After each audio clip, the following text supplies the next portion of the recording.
Sponsors of this hearing order with me, Councilor Anissa Asabi-George and Councilor Matt O'Malley. Thank you for your partnership. I want to remind everyone that this is a public hearing. It's being recorded live. If folks are tuning in, you already know, but it is being recorded on Comcast 8, RCN 82, and Verizon 1964.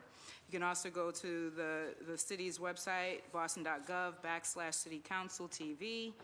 I want to remind everyone to please silence all devices. We will offer public testimony. If you're interested in providing public testimony, you can do so by signing up right down here. If you decide to testify, please share your affiliation and your home neighborhood. Today's hearing is on Docket 0499. Again, it was sponsored by Councilors Anissa Asabi-George, Matt O'Malley, and myself. It was referred to the committee back in March. This is a hearing regarding improving access to workspace and live workspace for artists in the city of Boston.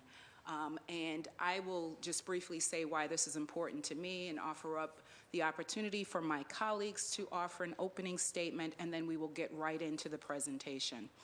So for me, I am someone who grew up in a family of artists. Many people know that I grew up in a family of educators and activists and entrepreneurs, but it was also a family of artists. I am proud to serve as the chair of the Arts Committee on the City Council, as well as represent a newly designated cultural district in my district, District 7, which is amazing. In my first term, which I'm currently finishing up the end of my first term, saw a number of artists being displaced from their workspace, and some of whom live in my district. Some of the locations were in my district. So this is a very important issue to me. I think artists make up and contribute to the creative economy here in Boston. They're very valuable members of our society here in Boston, and we need to make sure that they have a home to work and live, just like we care about housing for all of our residents. And we need to make sure that it's affordable, that there are opportunities throughout our city. And so this is why we're here, to talk about what the city can do to support artists, particularly those who've been displaced. I want to quickly turn to Councilor Asabi-George to offer a quick opening, and then Councilor Matt O'Malley, and then we will get right into the presentation. Thank you. Thank you, Madam Chair, and thank you, Councilor O'Malley, for your partnership on this issue, and thank you all for being here today. We are so fortunate to have so many artists who live, work, and create in Boston. However, it is not easy as a city for our artists to be here. Since I first filed this hearing order in 2018, artists in the Piano Factory in the South End, the African American Master Artists in the Residence Program at Northeastern, in the studios on Brookside Avenue and Jamaica Plain, and most recently the Boston Center for Arts, artists there have all faced eviction or are currently being displaced. Clearly, this is a citywide issue and an issue that is connected to the larger affordability crisis and development boom in Boston. This is both a housing issue and a business issue. I want to thank the artists who are here with us today, as well as members of the Arts Commission and the Cabinet for Mayor Walsh. I think that it's important to note that we do have a particular contingency today from BCA, and we recognize that the decisions of the BCA have been devastating for many of you, because you have found a new life and an artistic home at the BCA. The changes there have put you in a difficult position, made worse by the currently insufficient amount of artist workspace in the city. Our aim with this hearing today is to find and support opportunities to create more spaces for all artists, so that the shifting priorities of one institution do not cause as much terrible uncertainty and chaos the next time around. I'm committed to finding ways to remedy the artist displacement situation that we find ourselves in today, and prioritize affordability both in housing and workspaces across the city. I'm eager to hear from our panel here today, as well as artists during public testimony. Thank you, Madam Chair. Thank you. Thank you, Madam Chair. Thank you to my co-sponsors and friends on this hearing order, Councilors Anissa Asaibi George, as well as Chair Kim Janey, for their leadership and commitment to improving access to workspace and live workspace for artists here in the city of Boston. Last year, Councilor Asaibi George and I introduced this hearing order to discuss ways to support Boston's artists and creative economy. My district, and specifically in Jamaica Plain, includes vibrant artist communities, but also has the same challenges that face artists across the city: rising costs and inability to find space to practice their craft. When I worked with artists on Brookside Avenue in Jamaica Plain, I heard that the most important issue artists have in Boston is just finding a workspace to make their art. The city thrives because of our artists and because of our creative economy. In 2017, the BPDA reported that 36,254 workers are in Boston's creative economy, and that number will expand by 7.2% over the next decade. That's roughly 1,800 new jobs. We need more than just affordable housing policy for artists. We need space for them to create, to work together, and to exhibit their artwork as well. I'm looking forward to opening this discussion and hearing from the Mayor's Office of Arts and Cultural, the BPDA, and most importantly, the artists in our communities. Now, we know how expensive the city has become. We know how difficult and how scarce housing is across the board, but the three of us found it imperative to have a specific hearing today on artist workspace, on artist live space as well. We aren't going to solve this issue today, but hopefully we can come up with some long-term strategies and continue this conversation into the new term as well. Thank you, Madam Chair. Thank you so much. I also want to recognize that we've been joined by my colleague, Councilor Ed Flynn. Would you like to make an opening statement? Thank you, Councilor Janey and Councilor O'Malley and Councilor Asaibi George, for bringing us here today, and thank you to the panelists, especially to the artists as well that are here with us. My district in the South End has a vibrant artist community, and we have a large number of artists housed in the Boston Center for the Arts. Recently, BCA proposed a new residency program there, and the artists currently they are now facing displacement. They are told that they have to reapply to get back into their space. I've met with some of the artists already, and that's a concern for me, is displacing artists that have been there a long period of time, especially artists from the communities of color, women artists. So I want to get more information on exactly what is happening. As mentioned by the other councilors, there are many artists who are being displaced from their workspaces or live workspaces in recent years, and what is happening, as I mentioned, at BCA is just the most recent example. So I'm glad that this hearing is happening as we talk about what we can do to expand access to affordable workspaces. I'd also like to see if we can have a discussion about not just BCA, but are there other locations across the city where potentially this situation could also occur. Artists are important members of our community and economy, and their art and work are part of what make our city beautiful. I believe that we should do what we can to help our local artists stay in our neighborhoods. I'm looking forward to this discussion, and I would really like to learn more about what we're doing to preserve the workspaces in our city, what we're doing to make sure that our artists from communities of color are represented in this conversation. What are their plans? What are we doing for them?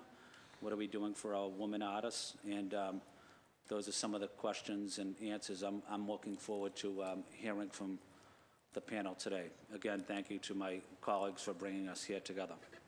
Thank you. So why don't we open up with the panel? Does one of you want to begin? Thank you, Tim.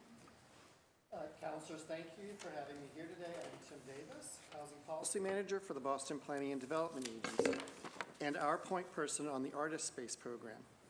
Artists make cities vibrant and unique, and in many ways are the soul of our city.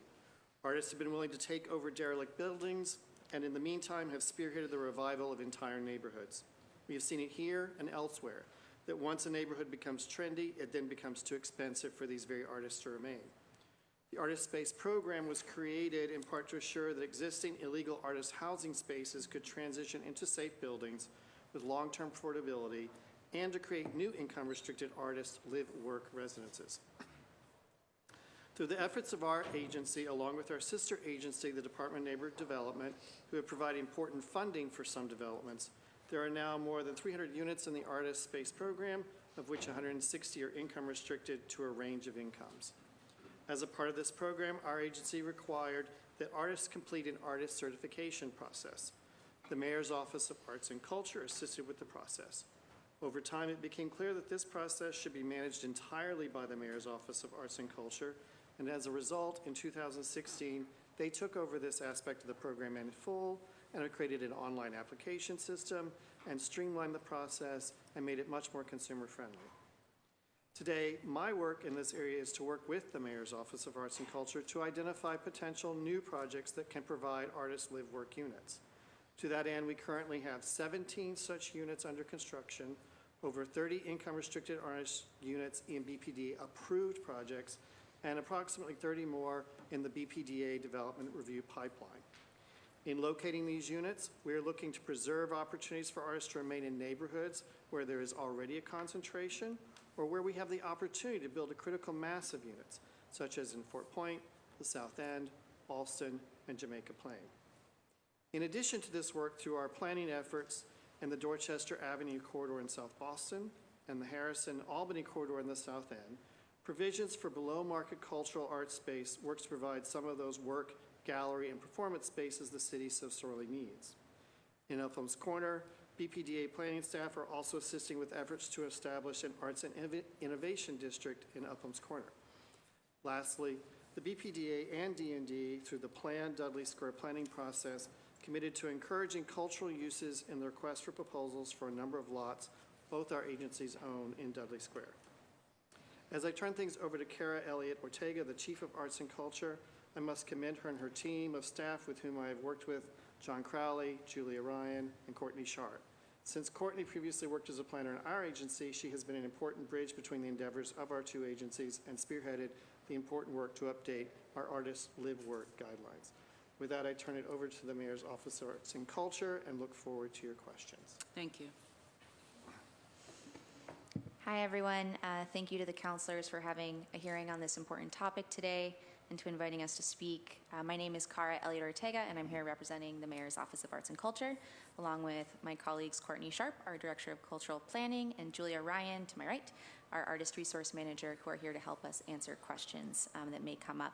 And I want to thank Tim Davis as well for joining us and for all the work that he's done on the Artist Space program.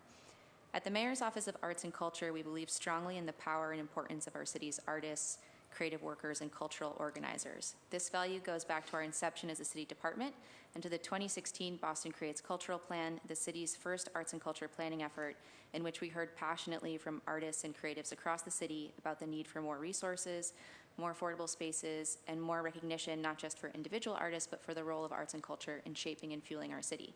Keeping artists in Boston and supporting their contributions is one of the goals of that Boston Creates plan. Since 2016, we created a series of programs and funding opportunities for artists to immediately address what we heard. This includes new grant programs, new staff dedicated to meeting and helping artists, professional development and technical assistance programs for artists as sole proprietors and entrepreneurs, and much more. In fact, we spend about half of our office's budget on programs and grants for individual artists, which is unusual for a municipality arts office. And of course, throughout all of this work, we've heard about the need for space, for affordable space, for space that accommodates different disciplines and artistic practices, space for individuals, and space for organizations. And for the purpose of our conversation today, I'm focusing on the affordable artist live-work housing, where an artist is living and working in one unit, and artist workspace like a commercial artist studio. As Tim mentioned, the BPDA started the Artist Space program, and we've been running it since 2016 with help from both the BPDA and the Department of Neighborhood Development. One of the first things that we did with those partners and through our own research was create an inventory of artist live work and work-only spaces, so that we now know, for example, that there are 25 properties that include artist live work units, 27 properties that include artist work-only spaces, that around 60% of the live work units are studio units, and that the biggest concentration of deeply affordable units are in Midway Studios, an artist-run building full of artist spaces.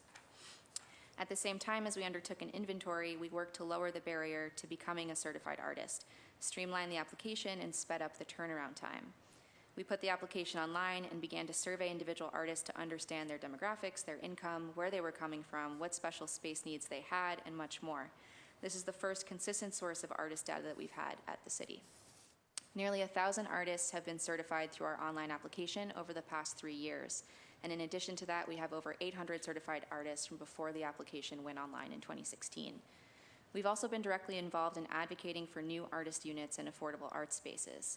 We are one of 3 cities in the country that I know of that has a city planner on the arts office staff, which is a role that I had previously. This allows us to really be at the table in planning and development review and has resulted in a pipeline of around 86 units of affordable artist housing, as well as 10 affordable cultural spaces for organizations. Part of this planning work has included working on the supply side, influencing new construction and city assets.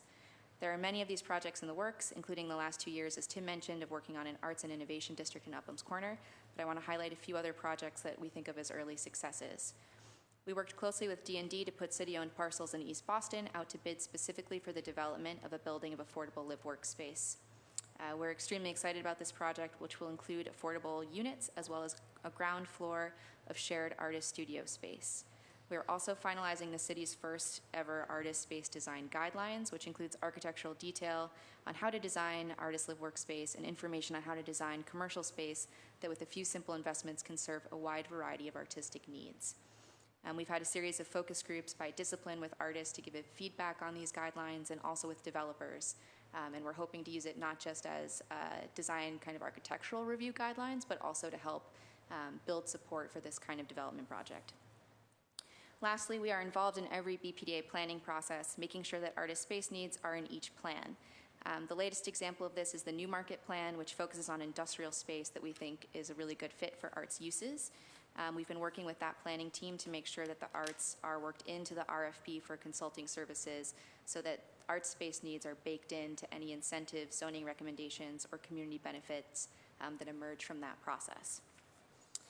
While we've made some great progress in a quick 3 years, we know that there are still major obstacles to keeping artists in place, particularly when it comes to funding artist workspace. But we know better than ever what those obstacles are, how other cities are tackling them, and who our partners are in finding solutions.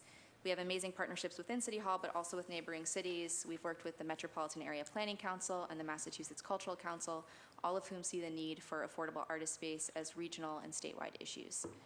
We have also been working with the Arts and Business Council and Mass Creative on organizing artists around space issues, on advocacy, and on the need for facilities planning and funding. We have met with many organizations and artists to help them troubleshoot what to do in a space crisis, and we continue to work hard to be as responsive as possible to constituents.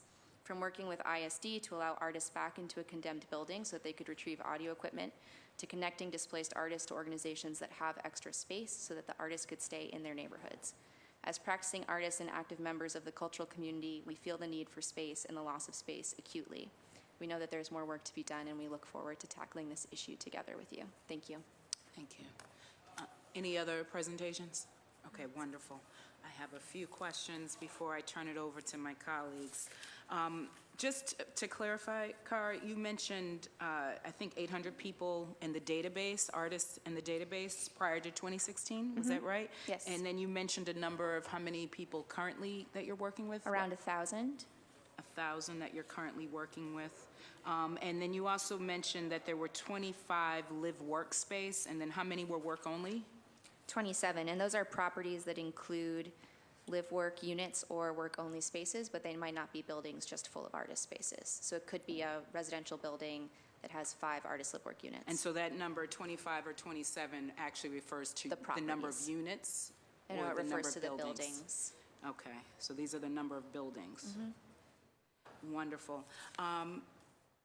Do we have a sense of what the need is? So we're talking about, and clearly we're here, we know that several artists have been displaced, whether we're talking about AMARP, or whether we're talking about the Piano Factory, whether we're talking about BCA, or other things that have come up before the council. Certainly district councilors we're hearing from constituents and from artists. Do we have a sense of what the need is for either work only or artist live work space? And how are we determining that need? So it's definitely challenging to come up with a number of units because it's hard to just survey the population of artists who are interested in this. We have looked at doing market studies, but even the folks who do that in other cities, there's a little bit of a disclaimer that it's just a hard population to survey. But from what we do know, the needs are for more deeply affordable live-work units. So I mentioned that the majority of deeply affordable units are all in Midway Studios. And a lot of what we're seeing right now are IDP units that are often 80% AMI or above. And that's not as deeply affordable as they need to be in order to meet what we're seeing as the incomes from our pool of certified artists. Okay, and so if we're looking at the pool of certified artists, what income range should we be looking at? So if 80% of AMI is too high, what are we talking about? How many units do we need for people who fall within this particular income bracket? Do you have a sense of that? Hi, I'm Julia Ryan, Artist Resource Manager. So we don't have a comprehensive survey of every single certified artist. We do have a survey that we ask our artists to fill out when they're applying, and so we have been collecting data that way. And it looks like through that data that at least half of the artists responding to our survey data make less than $50,000 a year. Okay, and is it fair to say that the need is even greater because this is just artists who are connected, who know that there's this program that exists and who have taken steps to engage with the city program? I would imagine that there are several artists who may not be aware and who may be trying to put things together on their own. So would you say that this... Yes, that's definitely a safe assumption. Wonderful, wonderful. How do we determine who qualifies for the program? So anyone who can provide us examples of their artistic work in the past 3 years, so that can be through work samples, it can be through an artistic resume that mentions perhaps performance opportunities or publications. Anyone who can just provide us with those examples of their work gets an artist certification. I assume they have to be Boston residents? They do not, actually. So we have...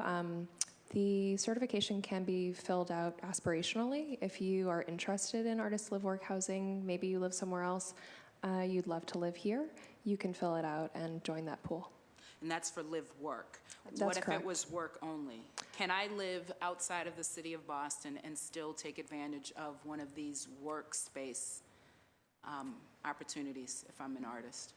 So we don't currently certify artists for workspace. So just the the live. artist space program is just for affordable live work. And that also has to do with where the funds are coming from, because there's either housing subsidy coming from D&D or through negotiation with BPDA. And so that's where that compliance is. We don't have any kind of funding source like that to subsidize artist workspace. So any affordable cultural spaces that are coming up are through Chapter 91, like the recent space in the Seaport for Grub Street. There's a specific zoning requirement in the South End that requires that a certain percentage of commercial square footage go towards affordable cultural or startup space. So there are some of those mechanisms, but there isn't a funding source that subsidizes that comes from the city. And how do you ensure, given that certain neighborhoods will be zoned differently, how do you ensure that there would be equity throughout the city or access throughout the city for this opportunity? Or do you see that it's clustered in certain neighborhoods based on those neighborhoods kind of organizing themselves and creating space that really appreciate and support artists? Is the city looking at making sure that there's access throughout the city, or are we okay with it's going to happen here organically through neighbors or artists organizing themselves? Well, I think this is the benefit of the Director of Cultural Planning being involved in the BPA planning processes, so we can work as the city's looking at different neighborhood rezoning or looking at different neighborhood process. We can work in tandem with that to make sure that we're looking at what is the kind of arts ecosystem that's already there, what are the space needs, are there spaces that are vulnerable that we need to be thinking about. So that's been mostly our approach. The zoning from the South End predates the existence of our office, I believe. I don't know if you remember. Early 2000s, mid-2000s? Yeah. So I think one of our concerns with those kinds of opportunities that do come up for affordable cultural space is looking beyond the neighborhood. So one thing when we talk to organizations and artists is that the market for these spaces and the need for these spaces is citywide, and people are traveling from one end of the city to the other to find an affordable studio space. So that's been a conversation between us and the BPDA saying, can we open up this RFP process? Can we make it an RFP process so that it's as publicly available as possible? Right. And Cara, you talked about the number of buildings. How many units are we talking about that are work only or live work? So we have around 270, is that the number again? 300 units created through BPDA's Artist Space program.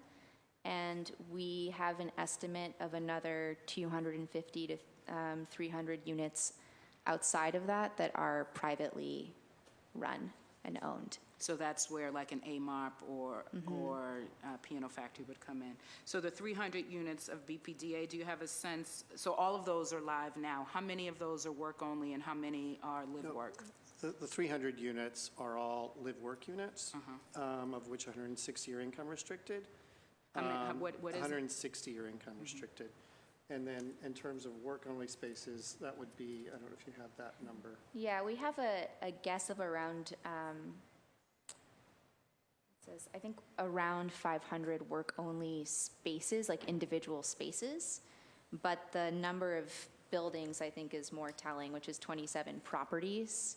And this is a harder thing to find out because because we're not involved in funding or subsidizing these spaces. This is just through kind of research and word of mouth. Right? There's a lot of spaces that are kind of under the radar that then we hear about from artists, and so we try to take that into account in that number.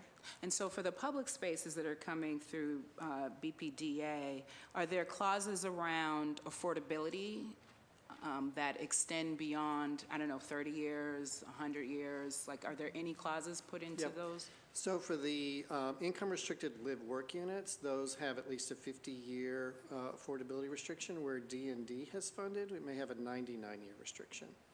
I'm not as intimately involved in some of the below-market commercial spaces that are being come online, but those also should have some restrictions in terms of time and how long they should operate. And I would suggest they're probably at least 30 years. Yeah. And when we're talking about the private market, like what, as a city, as an arts commission, as the planning arm, what more can be done to support artists who find themselves at the whim, of, a university or a private company that owns the building and that wants to now charge market rate rent instead of providing, workspace for artists? What more can you guys do, or all of us do, as a city who cares about this issue, to support artists who find themselves in that situation? So on the public side, we can put in things around affordability. We can, make sure that there's more access across the city. But in the private market, and it sounds like there are equal number of units available in the private market that there are in the public. And at least a couple of I think all three of the ones that we've talked about, at least in the opening, are out in the private market. So what more can we be doing to stop displacement of artists when we're working with the private sector? Sure. So I think there's definitely a role for advocacy, for stronger advocacy and more networks of artists actually being connected to each other and knowing about each other's spaces. We were really involved in when 128 Brookside got the news that they were going to lose their workspace, and worked really hard with the artists there, a subset of whom really wanted to try to organize and maybe buy the building. And there are just many, many roadblocks in place, and part of it is just being prepared for that to happen and having a network and some kind of organizing ability so that you can react quickly in time when there's a crisis. And this is something that having the inventory of private spaces helps us with, because we can actually proactively check in with people, and we have a network of artists in most of these spaces who will let us know if it seems like something is changing, so that we can start to be involved earlier on in the process with them. But one big barrier is funding for acquisition of workspace, and funding for the process of taking over a building if it's operating or owning. So in the case of the Brookside group, even if we'd gotten to a place where there was a nonprofit or an LLC formed or some entity that could have purchased that building, they still would have needed to find funds to do that, which, as you know, is expensive and a tall order in the city right now. Wonderful. I think I'm going to yield my time now, hear from my colleagues, and we can come back to a second round if we have time in the hearing after we get some public testimony. So next, I'm going to go to Councilor Sabi George. Thank you, Madam Chair, and thank you for your presentation. Tim, you mentioned some of the time restrictions and 99-year leases. Do we have any idea or an inventory on where we are on any of that expiring use? Are we at the beginning of that lifetime or middle or towards the end? We're more towards the beginning on most of those. On a couple of the older ones, like Art Block, actually Walter Baker Apartments in Dorchester, they got new funding from D&D, so they kind of started the clock over. So we have some of these that are kind of that one started the clock over, so that one's now a 99-year. That would previously it had been 50 years. So we're in a good place in terms of the current restrictions. Is there ever an opportunity where a property owner could either when they remortgage or pay off their loan, that commitment, they no longer have to fulfill that commitment? No, they don't have, it does not follow with the financing, at least for if it's an inclusionary development policy unit, it does not follow with the refinancing at all. It's the 50 years. If it is a D&D funded, sometimes it is tied to the funding, but as I said, they got new funding and that extended it to 99 years, and then even if they refi, they still have to fall within that 99-year period. Okay. 'Cause I would worry about that if there's any sort of way that property owners can skirt their long-term commitment to our communities, and regardless of artist housing or other types of housing. And I do understand your question, because there's also been. Thank you, because I know I didn't phrase it well. But in some other kind of non-artist affordable housing properties, we have had some in the inventory, in the city's inventory, not that D&D necessarily had an agreement with, but maybe it was just Mass Housing had an agreement with, that did expire if they refied. And those are ones where we've had the city broadly, not just me, have had to step in to kind of assure that those, what we call expiring use properties, are safe. So if there's an artist property that's in the same situation, we would treat it like other affordable housing properties that had expiring use and really take action to try to save those units. Great, and then I'm happy to hear that you're all at the table with BPDA and discussing future developments, because the needs for artists in their live workspace and workspace can be so unique and so specific. We're making sure that new property that comes online that's for artists is equipped to handle the space needs that artists need, whether it's for weight bearing or performance type space. Yeah, and that's exactly what the new design guidelines are meant to address, because we were seeing projects come in that were just saying these residential units are now artist units, and we know that they're not really designed with artists in mind. So the new guidelines have lots of specifics around ceiling heights, around noise transmission, all sorts of things. And then what about the role of our colleges and universities? I worry that we're training a community of artists to exist in our city and in our society, but then as soon as you graduate from school, your access to a lot of that equipment and space is also shut off. Is there any pressure that we can put on our university partners and schools and institutions to create greater access to equipment and space over a longer period of time? I think that's definitely a conversation worth having. We have had conversations with the pro arts schools, the group of arts higher education schools, about is there an opportunity to collaborate on a facility? Is there some other way to kind of keep people engaged with the spaces and the equipment and materials that schools have for a longer period of time? That hasn't resulted in a program, but it's a conversation that we could keep having with them. Yeah, I think that's an important one to have, because you finish paying your tuition bill and the loan repayment kicks in, and you also lose access to a lot of, I think, high quality space that's necessary. Have we done, or have you done any assessment on the future risk of any of our artists' live workspace across the city? What's that risk assessment for stock that currently exists, whether it's city, whether we have some access to it, whether it's city property or whether it's privately held? Yes, we have done an assessment of vulnerability, where we define vulnerability as a building that has a lot of deferred maintenance, It does not have an artist or affordability restriction, and or it's pending sale. And sometimes that's something that we hear about before it's actually put on the market. And so we have estimated that work-only space is more vulnerable than the live-work, because the live-work is usually subsidized, and so it comes with those housing restrictions. So we've identified 7 properties that we think are particularly vulnerable and account for 181 kind of workstations, so to speak. And that would be 28% of the total supply. And those are all privately owned.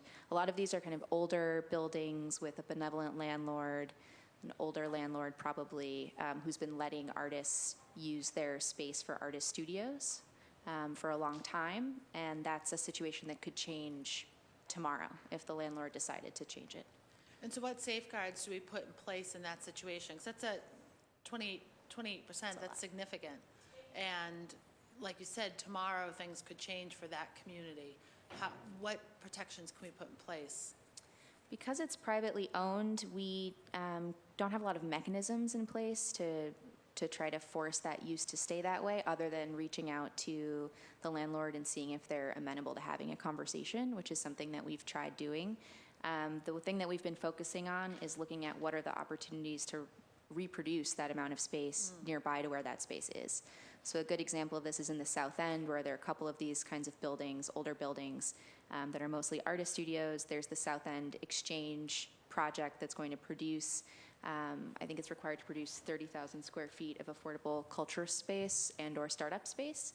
And so we're in conversations now with the BPDA about, can that space actually replicate this workspace that we know probably has a limited amount of time? That's great. I'm happy to hear that.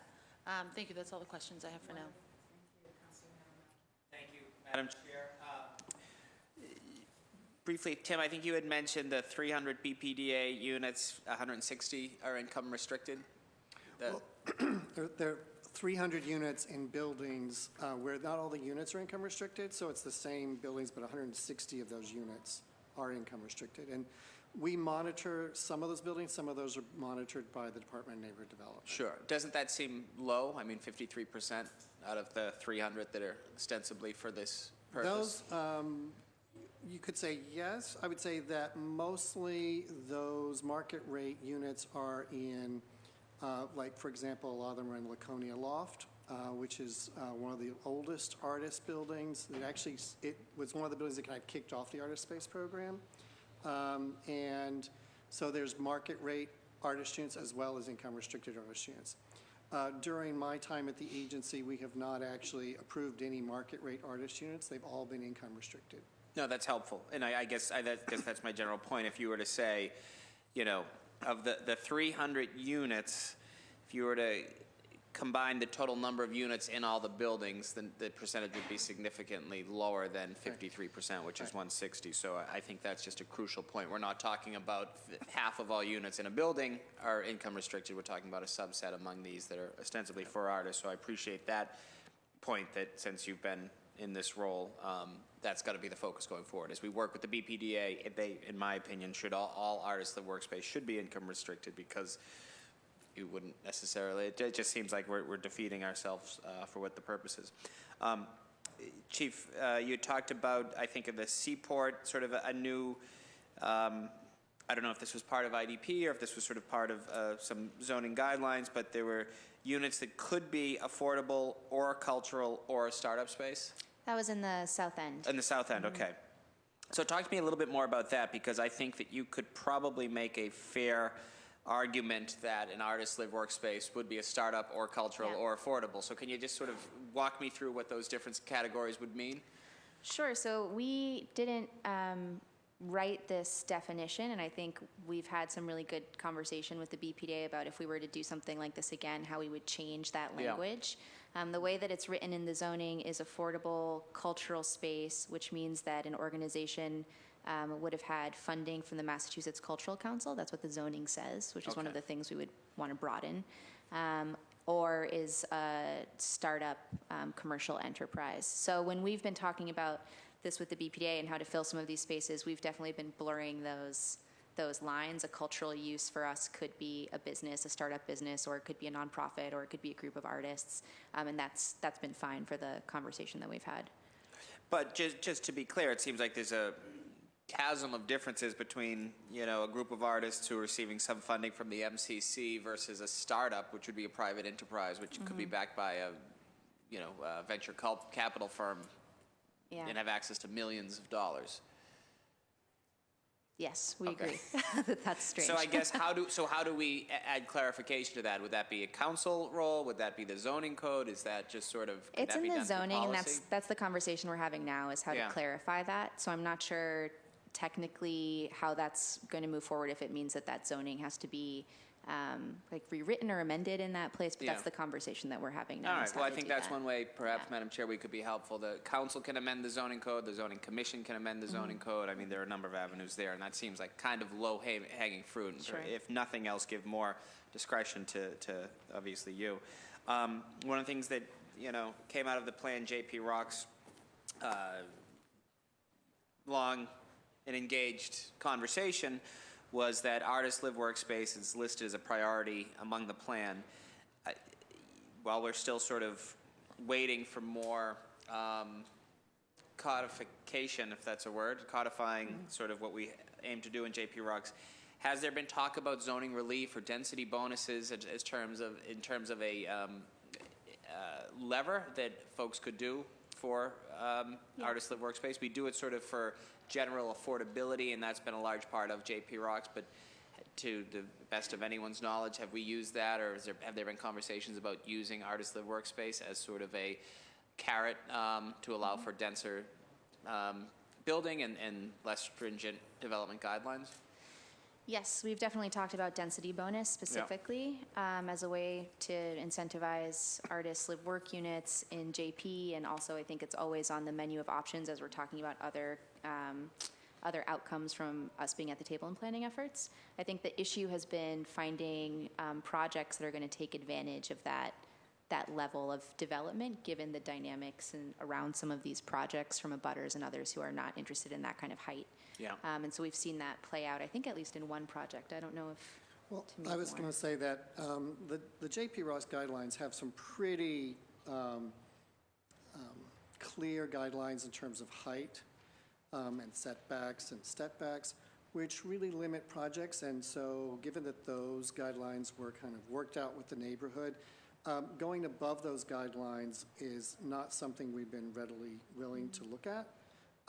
And developers are required even to basically go outside of the usual, even to access the density that is allowed, are required to do a very high percentage of affordability, which for some developers means that they're doing smaller projects because that's what they can do and still afford the affordable housing piece. We have and are using that density bonus, though, to actually create some artist units among the affordable units that are created anyway. Yeah, I guess I'm well aware of that, and sort of I still hold out hope that JP Rocks can work. We are seeing some projects that are living up to both the letter and the spirit of the law. Your point, Tim, is well taken. There are far too many 9-unit residential development. I guess, though, to your point, I wasn't specifically talking about JP Rocks. Perhaps I phrased it incorrectly, other than to say that came out of the community as a real desire. So as we talk about what I think we should do is rezone this entire city, I want to make sure that conversation is kept alive. And I think a crucial point, to piggyback on what you just said, is that I don't want to see this become an either-or proposition. We can either have affordable units or artists live workspace. It should be both, and both. So I'm just hopeful that will continue, and I think there's a real appetite for that, not only in Jamaica Plain or the South End, but really throughout the entire city. Chief, the Boston Cultural Council gives out grants to artists. Can those monies be used for rent or either workspace or live space? For the Opportunity Fund, which is specifically for individual artists, I believe it can. It's meant to be responsive to whatever artists need to support their work, so that counts. But that's a very small amount of money. So that is $1,000 or $2,000 grants, and you can only get that once a year. We have about $200,000 a year to disperse through that, so we're funding about 200 So for all intents artists. and purposes, I mean, that would help maybe a portion of 1 month. For a month, rent, yeah. So maybe that's something that I don't want to, again, I just think that there's an opportunity to think outside the box, so maybe there's a way to work with that. One thing that's incredibly frustrating is there is a backlog in processing a lot of units for the lottery, the Affordable Housing Lottery. Is there any backlog with the artist workspace? In other words, are there any units that are available that haven't been accessed because DND has not been able to process? We've had some units that have taken longer than Yeah. others. I don't think that we have as much of a backlog. I don't know, Tim, if you know the answer off the top of your head. I can speak for what BPDA compliance is doing, at least for once the lottery's completed. We really have no backlog at this point in terms of the certification approvals. This is for artists? For any of our units. For any of the units? For any of the units. And the backlog at Fair Housing, they have been working through that. Part of the problem is that there is so much that's come online, and it gets lumpy, Yeah. to say the least, meaning they moved that staffing over to D&D, they added some staffing to help it out. That kind of solved one rough patch, so another rough patch has kind of occurred.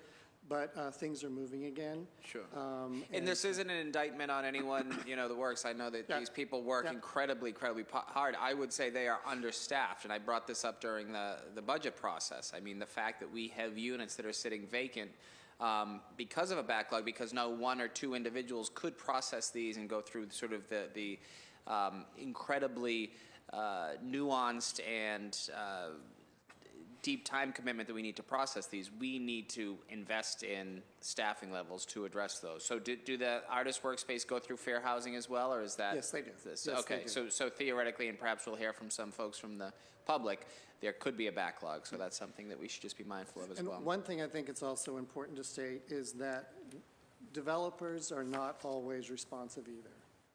No question about We have that. developers who come too late to the process to bring things to us, and we're also putting in place systems so that we're reminding developers to register projects as soon as they pull their permit, to make sure they're talking to fair housing at earlier stages. So we're doing all these different mechanisms to try to make sure that they're moving more quickly so that they're not stuck in a backlog. I will absolutely stipulate that there is plenty of, I won't even use the word blame, I'll try to be more positive. There are plenty of issues surrounding this backlog, but, it's beyond frustrating to me that it exists, and we seem to just point the fingers at one another rather than getting our hands around it. That's all for now, Madam Chair. Thank you. So much. Councilor Flynn? Thank you, Councilor Janey. Can you give us a little background on the current situation with Boston Center for the Arts? What is happening? What is the city doing? I know there's a deadline approaching for possible evictions of the artists. I'd like to see that deadline certainly extended, giving our artists more time to stay in there, to figure out their next step. But can you give us an update on that situation? Sure. So I believe that the deadline is going to be extended. I don't have information on to when, but I think that that's being considered right now. I'd like to see it, I know some of the artists would like to see it extended 2 years. That seems reasonable to me. Well, I think that we have folks from the BCA here, and I think that maybe they've submitted testimony today to explain a little bit more about the program. So we're actually going to be meeting with some of the artists next week to hear a little bit more in detail about what their concerns are, if what they're interested in, if they are asking for 2 more years, all of those types of things, and have also been in touch with the BCA about what their application process would be like for the new residency program. So from our perspective, it would be great to prioritize or make it an eligibility requirement that these residencies go to City of Boston residents. We're interested in focusing on low-income artists and thinking about how that gets defined, which is how we also approach our own grant making. So that's part of the conversation that we're having now. I don't know if, Tim, you might be able to provide a little bit of information, historical information. Who owns the BCA? I don't have that information. I can answer that a little Yeah. bit. So the city has a ground lease with the BCA. That's $1 a year ground lease that goes till 2053. And so the terms of that are that $1 a year ground lease is to support the arts use that the BCA is providing, but doesn't have more stipulations on like programming or anything else within that. So as long as they're providing an arts use with that space, they're fulfilling the terms of that agreement. That's my understanding. Are we considering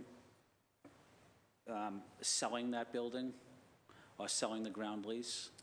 I believe that there's an option, the BCA has the option to purchase, but we haven't had that conversation yet. They have the option to purchase the building? Yes. When is that deadline? I'm not sure. I'm not sure if that's also 2053. We can find out. And do you know how much that asking price would be? We don't. All right. Could I get that information from someone? I think that's important part of this conversation, to know all that information. I'm wondering also, do we know the artists at the BCA, Boston Center for the Arts, how of the 40 or so that are being potentially evicted, do we know how many of them are women or communities of color? We don't have that information at the city. Okay. What are we doing to promote an opportunity for women artists in our city? What are we doing to promote artists from the communities of color in our city to work here and to live here? So a lot of the individual artist programs that we offer right now are geared towards low-income artists. We have programs that are specifically meant to fund communities that have been underfunded in the past or been discriminated against through, the world of philanthropy and how that's operated historically. So we work in terms into how we advertise things, into what kind of disciplines or neighborhoods we want to see represented or to see receive funding, and we've seen that have really good results. I don't know if you want to share do you want to share Opportunity Fund differences from year to year? Yeah, sure. So we have a grant that's that Cara mentioned earlier called the Opportunity Fund, which we're in our third year of awarding right now to local artists. And the first year of the Opportunity Fund, it was kind of a new grant that was focusing on meeting artists where they're at with their needs. And we took kind of the results of that year, and we worked with an equity consultant to think kind of more deeply about how we could be more intentional about ensuring that those grants are more primarily directed to lower income artists of color. And so in our second year of funding, we've actually we've seen a big change in the neighborhoods that we've been able to award our grants, both in allowing artists to pursue meaningful career development opportunities and to create free public arts experiences and events in their communities. So we've seen a lot of success with that. We've been doing targeted workshops in those neighborhoods. We focus the applications specifically on saying neighborhoods that we really are more intentional about serving. We've also been working more with community partners in those neighborhoods as well, and we've been seeing some really quantifiable results there. Now, just my final question. How much money does the City of Boston or the BPDA receive each year from BCA? I don't think we receive any funding from the BCA. As part of the owning the land below the building? Oh, the $1 a year lease. That's what it is, $1? Yeah. And so what would then the BPDA would just give BCA the opportunity to continue that for another 50 years? Is that for the same price, for $1? Yeah, but I believe those are the terms of the ground lease. And we can get more specifics on that, but What does the city get out of that?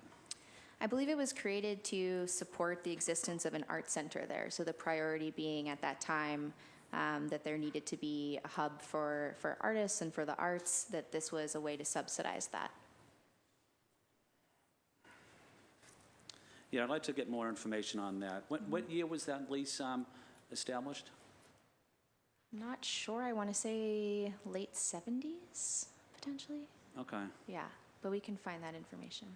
I'm just thinking, because we practically give it away, you know, what type of outreach are we doing to make sure that artists from the communities of color or women artists have the opportunity, you know, especially from Boston, have the opportunity to work there. You're right across the street, almost from the Castle Square, which is an Asian development. You're across the street from Villa Victoria, a large Puerto Rican development, and Cathedral, African-American development, and a diverse city. Are we doing that type of outreach to those communities? Are we talking to them in Mandarin? Are we talking in Cantonese? Are we talking to them in Spanish? Are we going to the Villa Victoria and talking to residents there? Yeah, we do have a really strong network of community organizations and artist groups and spaces that we tap in order to advertise any of these opportunities, which I think is partially why our numbers have improved so much in the last few years. Including Julia, as Artist Resource Manager, has a newsletter specifically for individual artists that's been really well received and has a lot of subscribers around the city. We use that to actually advertise space and professional development opportunities and things like that specifically, even though it might be a third-party space, kind of like the BCA studios or a privately owned space. We'll still advertise those opportunities through that list and through that network. Thank you. Thank you. I know my colleagues have a few more follow-up questions. If you guys have a little more time, I would just love to invite some public testimony, and then we can do a second round if that's okay with folks. So I have 1, 2, 3, 4, 5, 6, 7, 8, 9, 10. I have 12 people signed up on this sheet of paper. I'm going to call down the first few folks. I have a Carrie Rappaport, and then there's a Wayne Stratman. And please forgive me if I'm butchering your names. We have 2 podiums here. One right here to my left, one to my right. Feel free to line up. I'm going to call a few more names. So in addition to Carrie and Wayne, we've got Beverly Sky and David Lloyd Brown and Mark Piliater and Tracy Konupski. So we'll just start with those folks if you guys want to spread out at the 2 podiums here. If you could keep your comments, I won't time you, but if you could keep your comments to 2 or 3 minutes, that will ensure that we can get back to the panel. Hopefully the panel can address some of your direct testimony, and will also ensure that others who have signed up will have the opportunity to do so in a timely manner, okay? I am going to start with Carrie. Here. Thank you.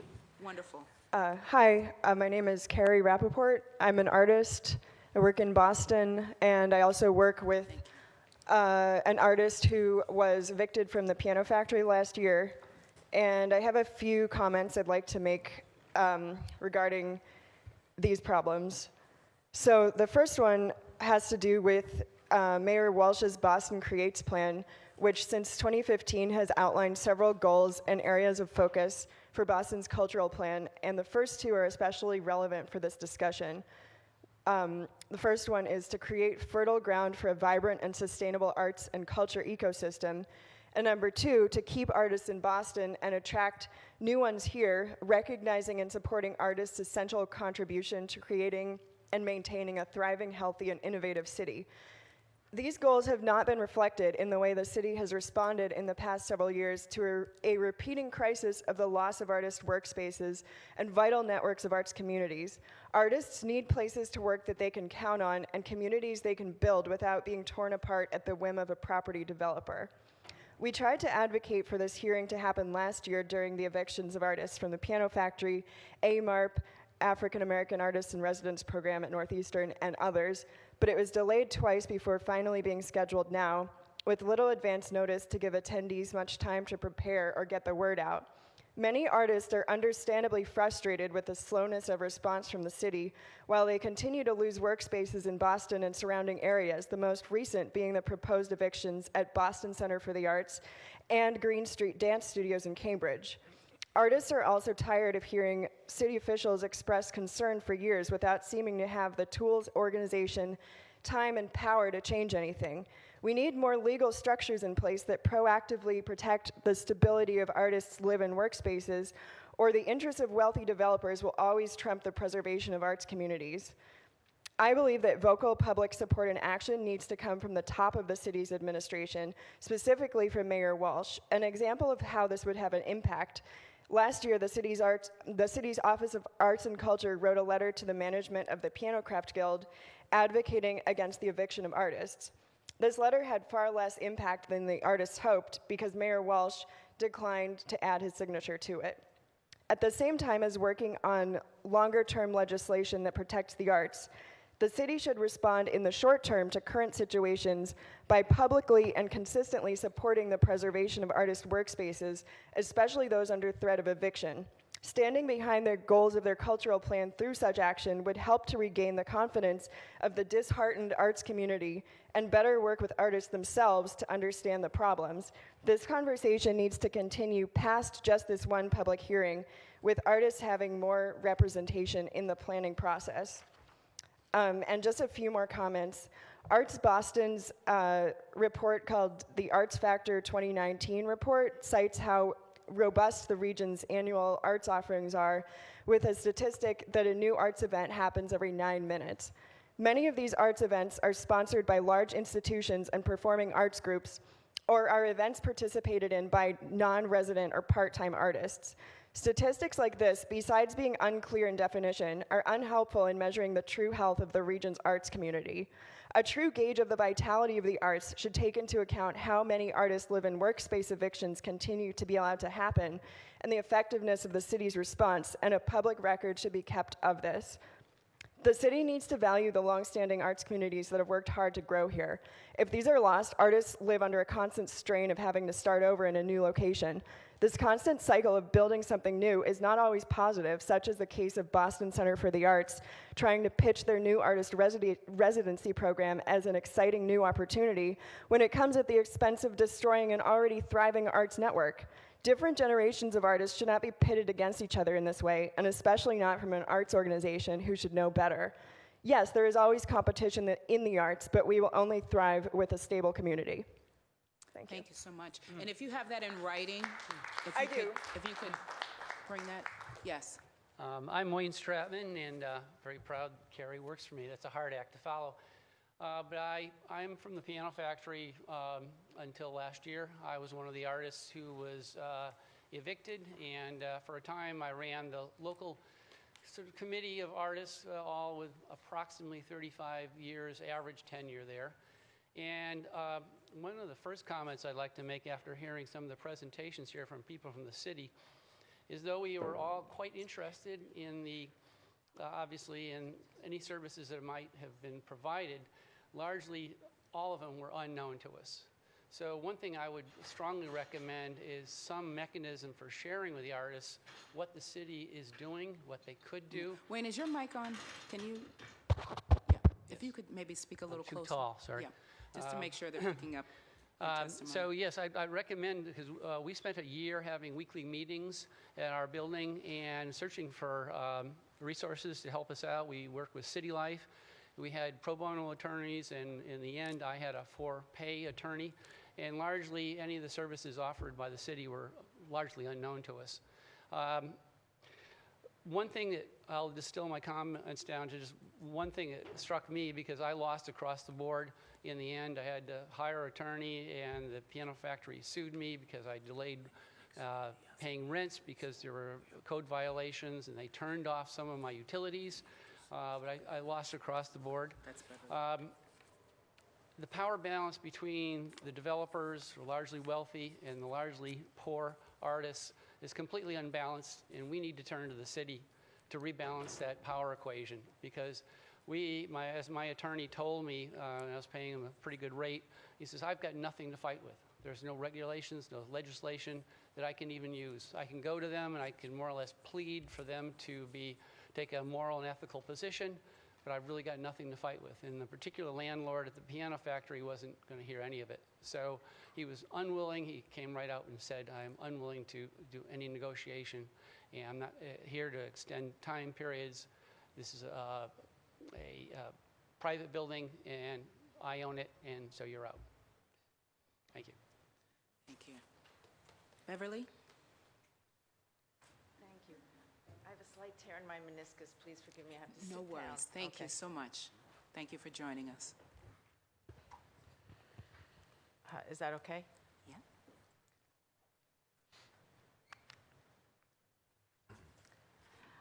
My name is Beverly Sky. I live and work in Boston. Thank you all for giving me the opportunity to speak today. I am a fiber artist, designer, and one of the artists at the Artist Studio building, ASB.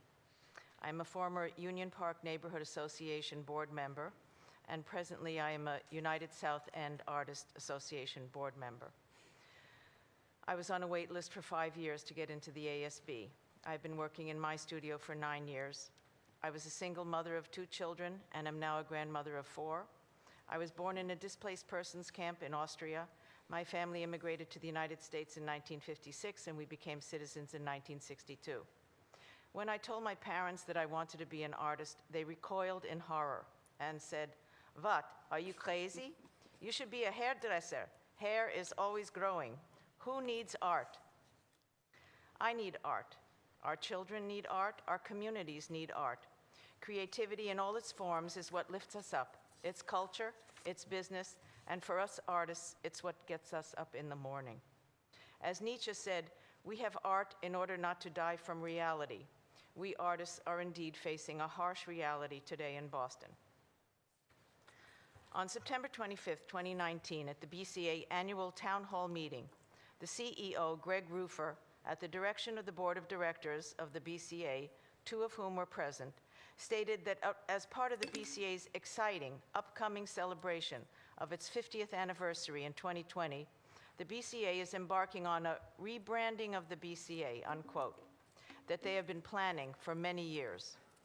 Quote, a new website, new logo, renaming our building, and a new program of flexible studio space for short-term artist residencies lasting from 3 months to 5 or 6 year maximum. And you all must vacate your studios on May 1st. You may reapply, but you may not be permitted back under criteria which we have yet to create. But you will not go back to your present studios. The immediate shock of silence was broken by someone who called out, "What did you just say?" Every one of us has cried, suffered stress, anxiety, sleepless nights, and continue to deal with the disruption of our lives and businesses as a result of this cruel announcement. This grotesque devaluation of our work, our careers, and our community. This callous sweeping us all out like so much trash, and then holding out a carrot on a stick of after 3 months, you may reapply, but you may not be accepted back, was just rubbing salt into our wounds. This, after all, is the Boston Center for the Arts, a nonprofit that we all, artists, have worked for years to support through our monthly rents, determined by the BCA based on our square footage with a 3% annual increase, through our personal donations of our artwork for their fundraisers, through our private donations, through our work over these many years of helping to create the BCA as an arts destination in the city of Boston. Executive Director of the Massachusetts Cultural Council, Anita Walker, stated that the eviction notice came as a surprise. Quote, the artists at the BCA took a risk when they moved into a neighborhood 40+ years ago. And now that this real estate is highly desirable, their risk and investment is discarded.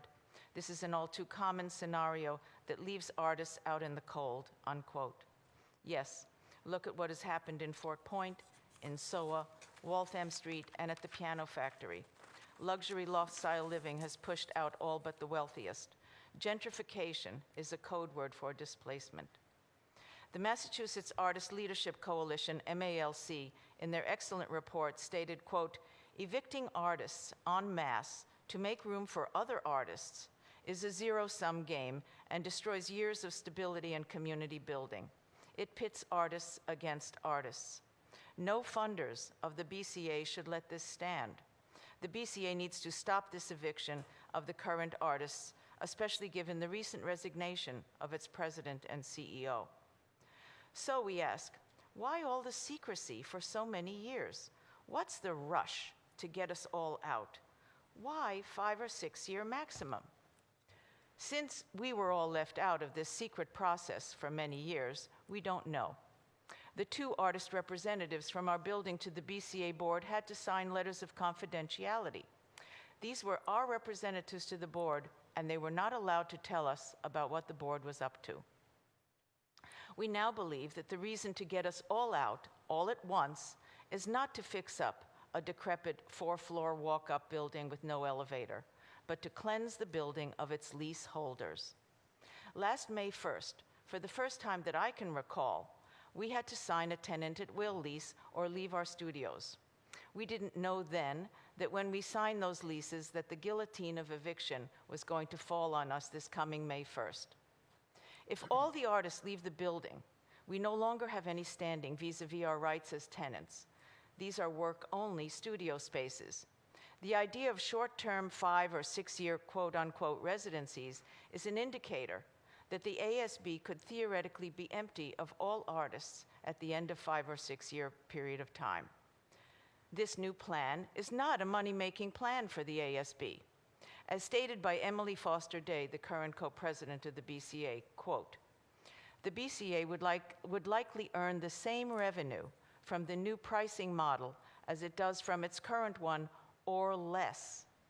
The BCA, which has an operating budget of $3.6 million, has yet to determine the exact cost of this exciting new program. The reason that these studios are still affordable is that the ASB is on city property, and the BCA rents the ASB from the city for $1 per year and pays no real estate tax. So now we get to pull back the curtain and see what in fact is driving this rush to get us out in 7 months and set up a program of short-term studio residencies. In September of 2018, the BCA bought the Calderwood Theater for $1 from the city of Boston. The Calderwood Theater was, according to Greg Roofer, the former CEO, a, quote, $27 million asset that the BCA purchased for $1 from this city. This incredible asset can be used as collateral for borrowing money. As the last city-owned building, the Artist Studio building is the next target for purchase and development by the BCA. Given the inept rollout of this eviction and this plan, we can't help but suspect a hidden agenda and suspect that the BCA board may not be capable or worthy of acquiring this precious asset. We have compiled a listing of the BCA board for your perusal. There is only one artist from our building who had to sign a non-disclosure agreement. The majority of the remaining board members are in the following occupations: real estate development attorney, construction company owner, financial managers, architects, renovations experts, operations, management, and arts administration. We object to this systematic pattern of excluding us from all discussions and decisions that gravely affect our lives, work, and community. New York's Mayor Bill de Blasio has recently set a policy that, quote, no New York public grants be awarded to institutions unless their boards diversify, with the stated goal of making their boards of directors more artist inclusive. That's a quote from Artscope magazine. Mayor Walsh and City of Boston and arts and culture administrators and elected representatives, we, the artists at the ASB, ask that you insist that the evictions at the BCA be canceled and that we be included in any decisions that affect our studios. We support the gradual implementation of new programs as artists leave their studios. Some have already left. The BCA has already begun to destroy our creative community. We would like to ensure that the ASB, the last city-owned building of this size, is forever a building for affordable artist workspaces and potentially affordable live workspaces. What an incredible gift this would be to the city of Boston now and for future generations of artists to come. Thank you very much. Thank you. We're going to just hear from a couple of more folks before we go back to the panel. Again, I would like to ask folks if they could keep their comments to 2 minutes to ensure that we can get everyone in. Next up, we have David Lloyd Brown and Mark Pelletier.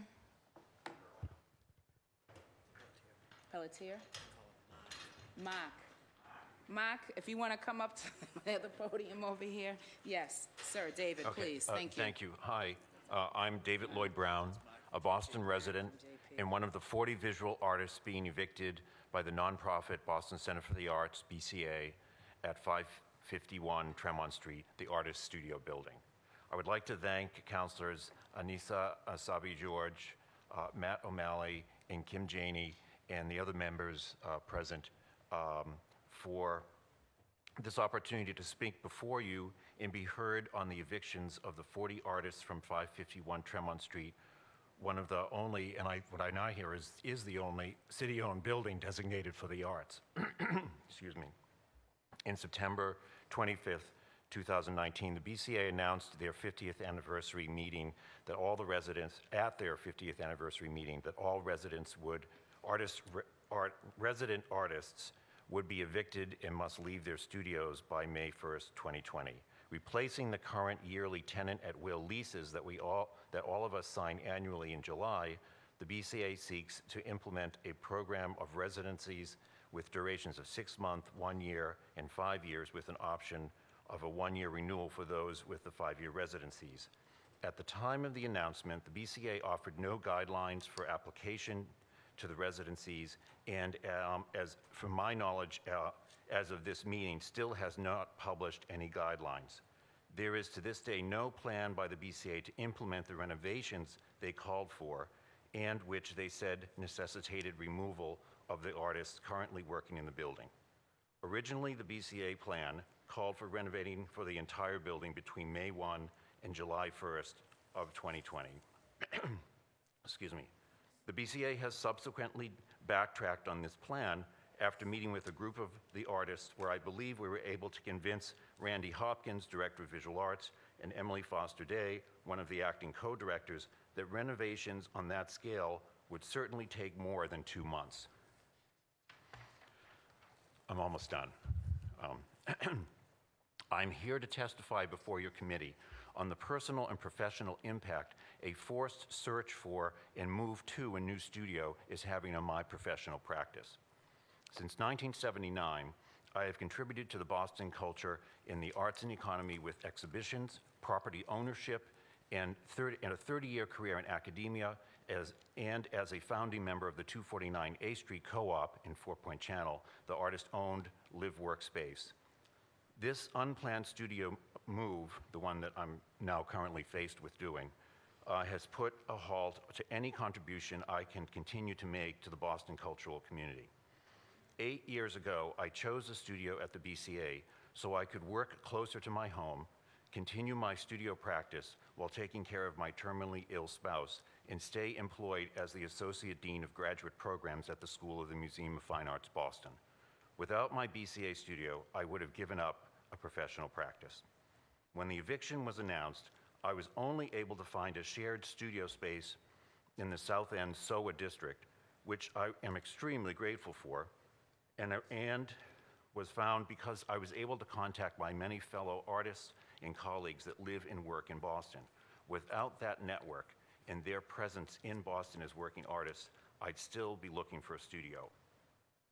It will cost me at least $1,700 to hire movers to transport my 455 square foot studio, the distance from 551 Tremont Street to 450 Harrison. There's a $160 moving permit fee the city collects from movers.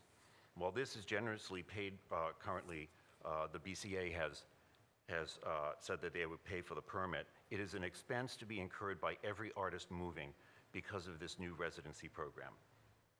The per square foot rental rate that I will now be paying has doubled for my new studio.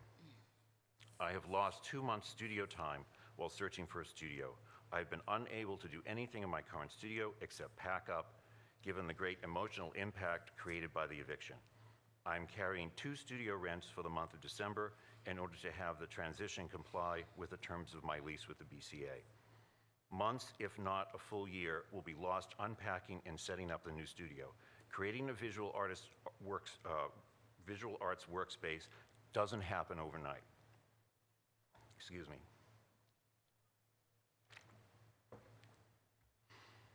My commute from home to the studio has now doubled. Most artists moving to a new studio will not be that fortunate. And I consider it was an absolute stroke of genius that I was able to get a studio at this rate. Finally, leaving the community of artists at the 551 Tremont Street will adversely impact income I have started to receive because of the collaborations I now have with my fellow artists.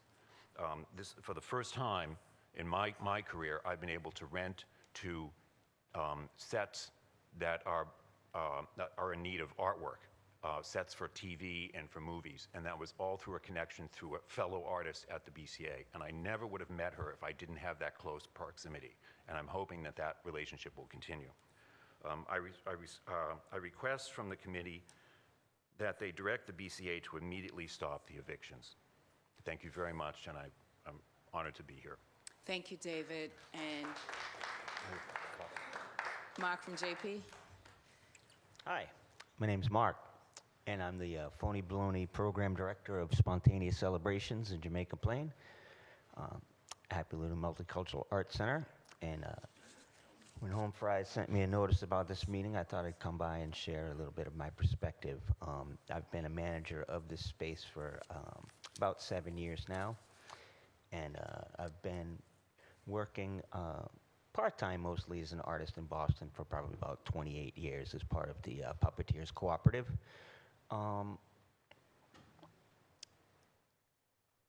I'd like to advocate for, I know that people are dealing with serious like evictions and housing crunches and all of that, and I personally have been benefited by having a housing opportunity that was far below market rates so that I could survive and exist in my work and my position, and I understand that not everybody's afforded that. So, but as far as art space, I would like everybody to consider the spaces that we already own collectively, our libraries, our schools, our police station community rooms, as places that should be more accessible to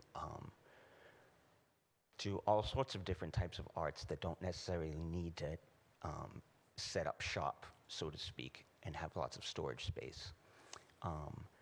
We have, at Spontaneous, I probably have, I turn away many proposals just based on the fact that we just don't have the space. We keep our space remarkably affordable, but there's just not enough of it to go around. So if we could utilize these spaces that we're already paying to heat and light, and actually, I mean, it's not like virtually, we're literally paying for these spaces already, for their upkeep, for their maintenance. I think that would be very helpful to a lot of folks who are trying to, you know, utilize the parts of life that aren't necessarily sports or watching the movies. That's all I got. Thanks. Thank you so much, Mark. And we're going to go to Rebecca, and then we're going to go back to, oh, are you Rebecca? I'm Tracy. Yes, Tracy. Thank you. No we're going to go problem. to Tracy. So thank you to Councilors Asabi George, Janey, and O'Malley for the opportunity to speak. My name's Tracy Konopinski. I am a resident in Jamaica Plain and Hyde Square, and I also work as the program director of Mass Creative. So Mass Creative is a statewide arts advocacy organization for the arts, culture, and creative community. We represent 400 arts and cultural organizations, individual artists, and community members, as well as art supporters. Our mission is to build a more healthy, vibrant, and equitable Commonwealth, and we do that through supporting the arts and cultural community to make sure they have the resources and support that they need to thrive. So Mass Creative supports further exploration and development of strategies for for creating more affordable workspaces for artists to create, perform, and show their work. So obviously, the benefits of the arts community are more than economic. In 2018, the arts and cultural community delivered $2 billion in direct economic impact in the greater Boston area. Over 30,000 jobs were created in greater Boston by the arts sector. But artists are community builders. They're connectors, they're truth tellers, from public artists that change how we understand the city and its residents to art therapies that support our most vulnerable populations.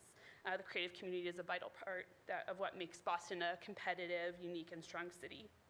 And like many residents in Boston, as we're talking about, artists are experiencing displacement at an accelerated rate. Without intervention and proactive strategies, we're in danger of losing a vital sector of our city. So the work of the Mayor's Office of Arts and Culture, what they have done to address artists' live-work needs is a really encouraging and proactive approach. And obviously, we're here because more is necessary.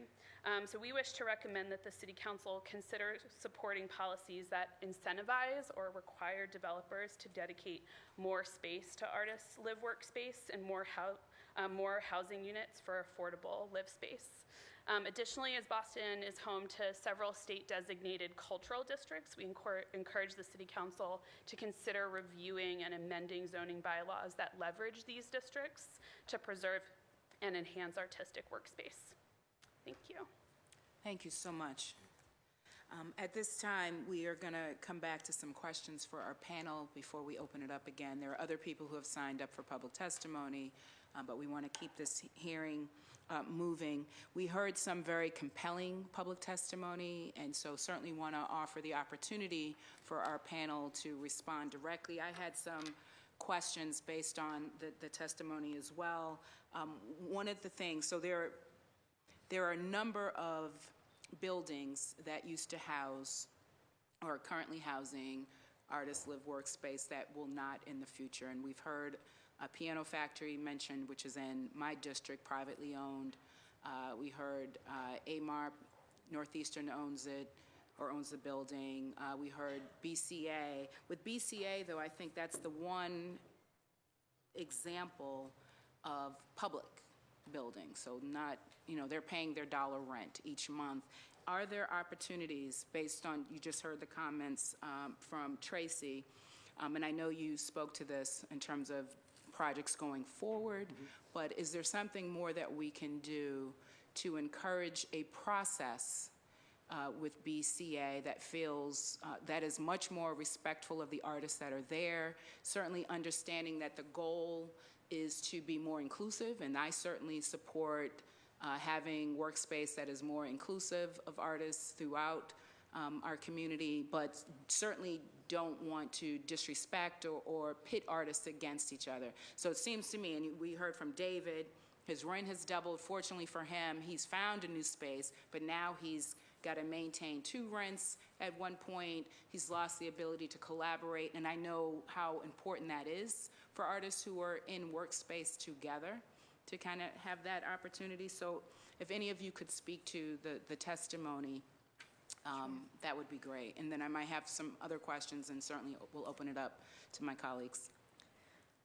Sure. So I think, I really appreciate the testimonies from everyone so far, and I think we really do feel the experience that artists are having losing space that they've been in for a long time. We are really looking forward to meeting with the BCA artists and just hearing more detail. I heard some new things just from the testimony, so I think that'll be really productive conversation. And we're committed to helping have that conversation between the artists and the BCA as this all unfolds. So we'll definitely be involved and want to represent the needs of artists in Boston for sure. I think I also want to particularly acknowledge that the way in which the program from the BCA was rolled out is problematic. I think it's not. It's particularly painful because we are trying to move away as much as possible from an atmosphere of scarcity and competition, especially when, as you heard from the testimony, artists are supporting each other all the time. And so I think that's, I just really want to acknowledge that and note that we've heard that from many artists now who are being affected by that process. Did you want to weigh in? Wonderful. Councilor Sabi George? Thank you again, and thank you for being here for that testimony. We didn't talk at all about the Percentage for Art program. Can you share a little bit of information about that and what that is? Sure. The Percent for Art program is a fund for the commissioning of public art from the City of Boston. So the city has committed to this, that a percent of our capital borrowing budget will go toward commissioning new permanent artworks that get incorporated into new city construction projects like new schools, the Edge and 42 fire station, the new Boston Arts Academy building, those kinds of projects. Are those pieces of art that are locally commissioned? Yes, we put out all of our RFPs for public art. We put them out actually nationally and worldwide, but then we also state preferences for artists who have experience working in specific communities. We're always looking for local artists. Great. And then are we looking at all to expand that program?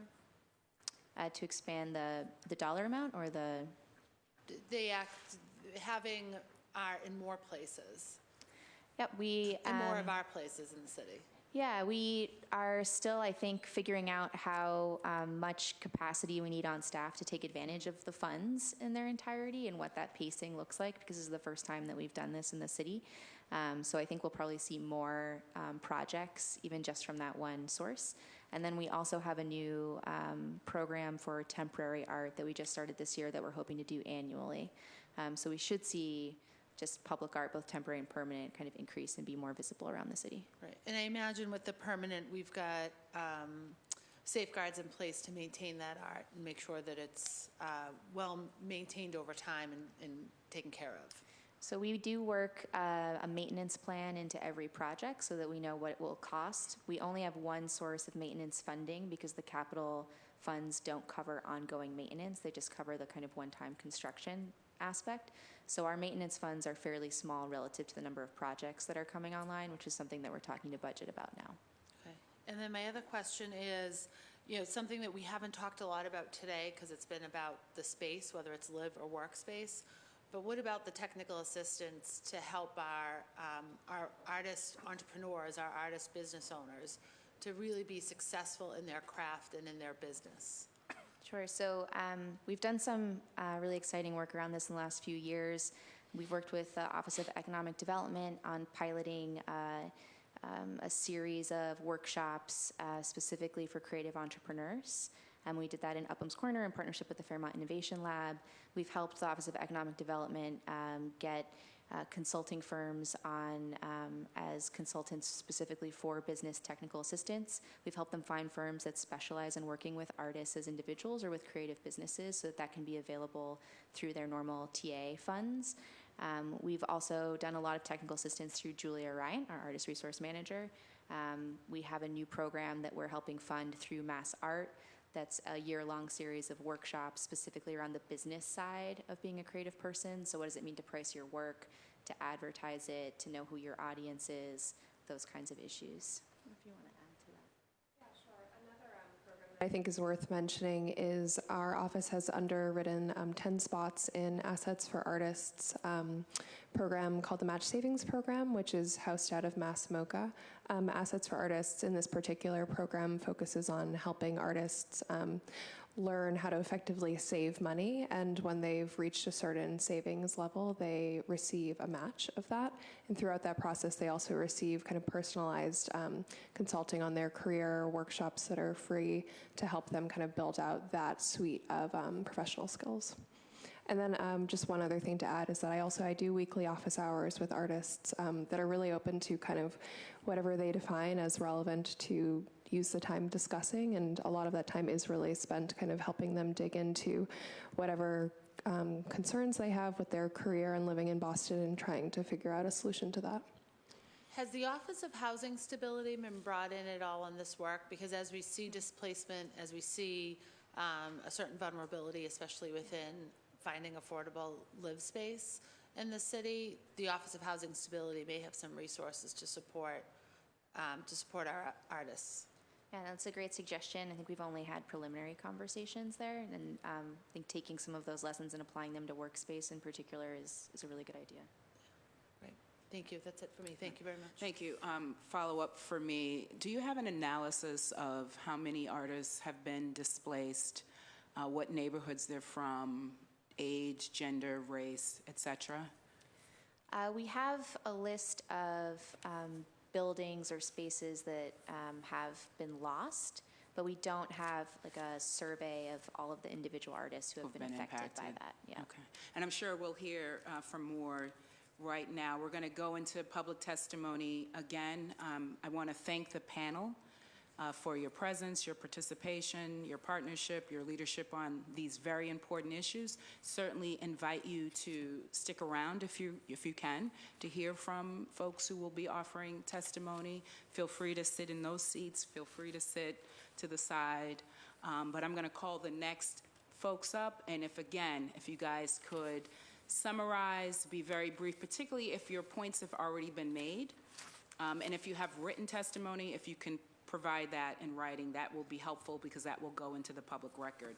So we're going to continue down the list as our panel transitions. Now we're looking for Rebecca. Rebecca Green, Jay Paget, Brendan Killian, Helen Matthews, Joanne Rothschild, and Byron McFarland. Again, we'll do these two podiums here, just line up in that order.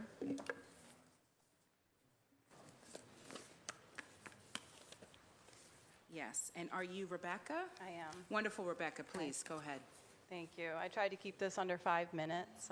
I'd just like to say that I came here, I'm taking my time off of work. Unlike the members of the BCA, I am sacrificing this day of wages to be here. A lot of my other artist friends can't do that. I stand to lose a lot of money in this situation also. The BCA provided no resources for us on relocation or assisting us in moving fees.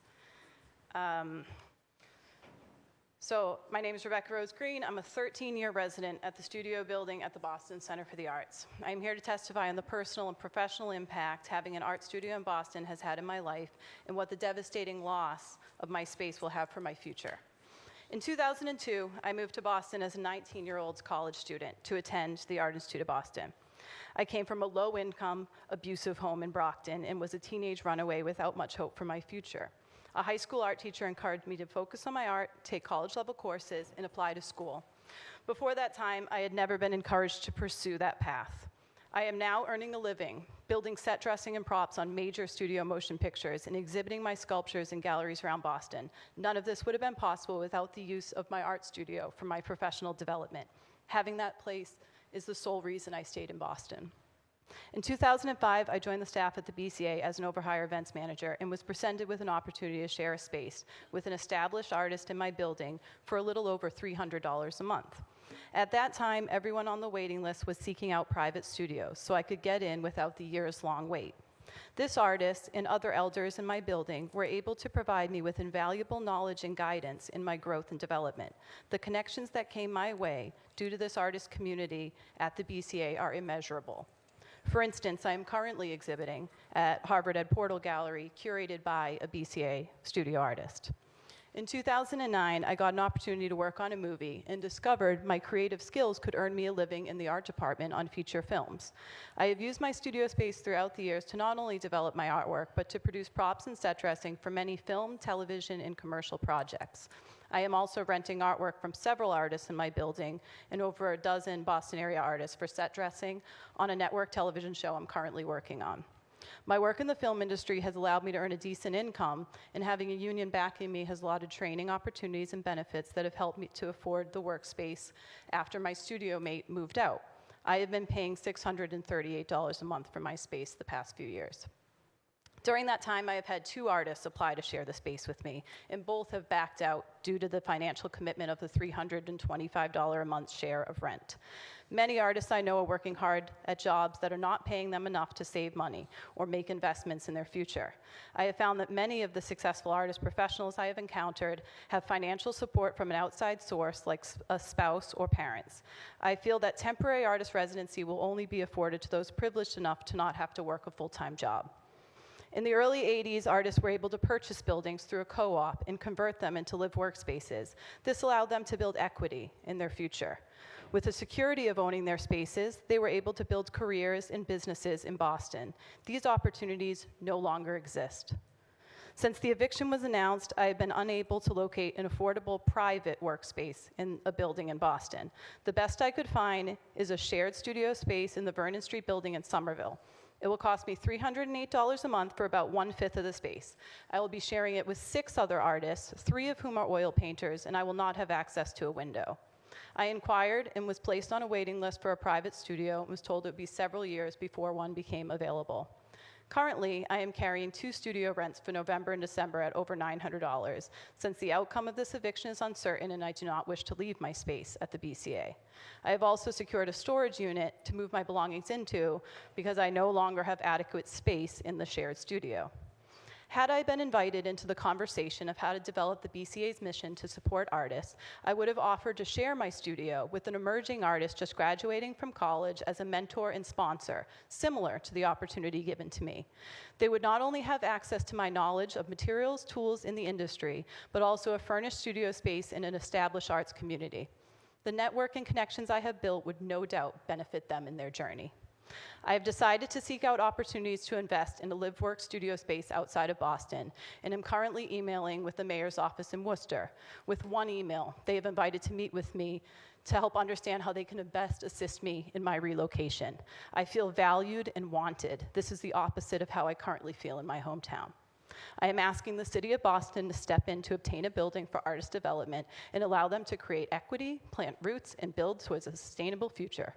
You will always have new artists attempting to make a life for themselves in Boston after college. Without support and resources from the city, they will all eventually leave.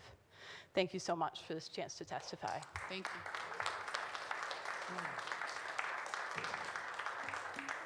Hi, I'm Jay Paget. I live in Hyde Park, and I'm the director of the Cultural Facilities Fund at the Massachusetts Cultural Council. I'm also a drummer, and so my neighbors have always been acutely aware of my need for off-site rehearsal space. And fortunately, I've been able, over the years, to find off-site rehearsal space. And so I understand the importance of dedicated space to practice your craft. So I just want to say a couple things. We've been working on this in collaboration with Cara and her team for a while, too. These are tough issues to unpack. But I think going forward, there's an opportunity, I think, for the city to engage the BCA and just kind of say stop at this point. I haven't talked to anyone who's thought this has been a reasonable and fair process for doing a reset to open up the spaces for more people to come in. And anyone sort of that thinks about it says there's probably a way to do this other than the way they did it. And I really do think the city has leverage to go in and talk to them right now and try to just stop this process and do something a little more reasonable. We did invite them into the Mass Cultural Council to talk about it. A couple of the staff people that weren't the architects of this came in, and the board chair refused to come in. So there's a little bit of that going on. Okay, so overall, I think with community development and any time people are being displaced, one of the sort of the key factors here is ownership and control. Got to control the real estate. You've got to make the decisions. This goes for the same in affordable housing. CDCs know that. Federal government knows that. The state knows that. And there's this whole infrastructure of support for affordable housing. We don't have quite that same thing for creative workspace, but it kind of feels like we need that. We need some levers and some resources, technical expertise. I think the technical expertise is there. What we need is some resources and will in order to acquire properties, get properties under control, make them permanently affordable, deed restricted, and all the good things that we do to stabilize communities in affordable housing. Okay, so around the Commonwealth, we noticed that a lot of municipalities are taking the surplus schools and using them for artist space. There's about a dozen projects right now around the Commonwealth, and we can share that with you of how they have structured a deal where they're taking surplus properties. The code upgrades are relatively minimal. It's not housing, it's workspace, and they've been able to bring in 50, 75, 150 artists into these spaces and stabilize sort of the bleeding that's been going on in different places. So that's something we can share with you. I think the other thing that's really a tough one is to have an acquisition fund and a predetermined developer to come in and move quickly in real estate. This stuff doesn't wait for us. I think the expertise is there with CDCs and nonprofit developers. I think an acquisition fund is probably in order here where you could move quickly, you could step in with a predetermined, it's almost like it's pre-vetted developer. And the project you see coming down, sort of heading off the track, so to speak, you're going to lose a number of artist spaces, and you have a way to step in, negotiate with the right of first refusal or right of first offer. You can go in, you can have some resources and a capable developer to go in, negotiate, and sort of stabilize the property. I mean, just last week, I think there's 2 properties in Somerville up for displacement right now. And that's another 100+ artists, kind of. So that's in play too. So it's not Boston, but it impacts Boston. I imagine there's people at Joy Street and Miller Street Studios who live in Boston but just work in Cambridge. So it's a systemic problem. So we're at the Mass Cultural Council. We've been in communication with you. We'll happily continue that communication and try to figure out ways to address this in a real meaningful way. Thank you. Thank you. Yep. So we're going to hear from Brendan, Helen, Joanne, and Byron, if you want to make your way to the mics. And again, feel free to keep your comments brief, particularly if you have written testimony that can be submitted. Wonderful. Go ahead, Brendan. Yeah, I'll gladly keep it brief. Well, first of all, I'm Brendan Killian. I'm a former tenant at 128 Brookside in Jamaica Plain. We were one of the first to get the axe, if you will. And thank you all for your help. I mean, I consider you all allies, and at some level, this is preaching to the choir. So I'm not going to go with any of my personal experience. Even have some patrons in the crowd. And again, thank you so much for the help you provided for us. I just wanted to reiterate a couple takeaways. You of course all know this, but just to hear myself say it again. Yeah, a couple big takeaways from my experience that I haven't heard anybody else address. As far as the problem itself goes, I think you have what I would describe as a perfect storm. Not only is real estate value outrageously high, but like in our case, and many buildings in that particular neighborhood in Jamaica Plain, most of the owners bought these places for next to nothing back in the 70s. And guess what? The time is right for them to cash in. I mean, it's that simple. They're all getting older, and I don't blame them on some level. But because the asking prices are so high, you're completely cutting out any potential investors that might actually be anything other than a large real estate developer. I know very few people that can afford $2 million for a piece of property. And as a result, you're losing all the character. It's all going to be expensive housing, as far as I can tell. So that's something that it would be great to see addressed, but I can't imagine how. Perhaps some sort of tax incentive to use the space for creative use. And the other thing that really sticks with me from our struggle was the potential long-term harm.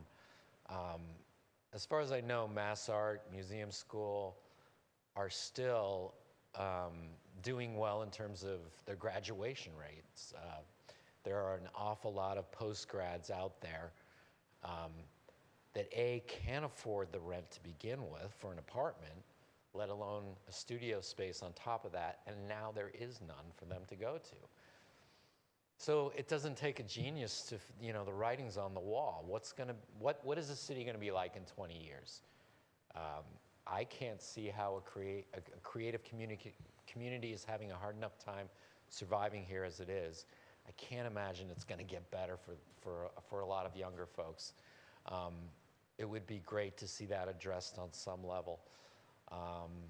People like me will survive. I mean, I actually landed softly, if you will, but the reason I fought so hard was because of the one thing that is impossible to commodify, and that's community. You've heard it over and over again. We had a community. We were like a family, and that's gone, and you can't reproduce that overnight. It took 30 years to build it up, and it's gone overnight. And, you know, I can't imagine it. We'll see what happens. Mark mentioned alternative spaces. That's where I'm in a church. You know what? There are a lot of churches in the area that need to raise some revenue and are starting to think outside the box. They've got a lot of space. And you know what? I feel safe there, if nothing else. I know they're not going to boot me at the drop of a hat. So I'd encourage a lot of the artists here to look into alternatives like that. And I think that's all I have to say. Thank you again for your help and for having this hearing. Thank you so much.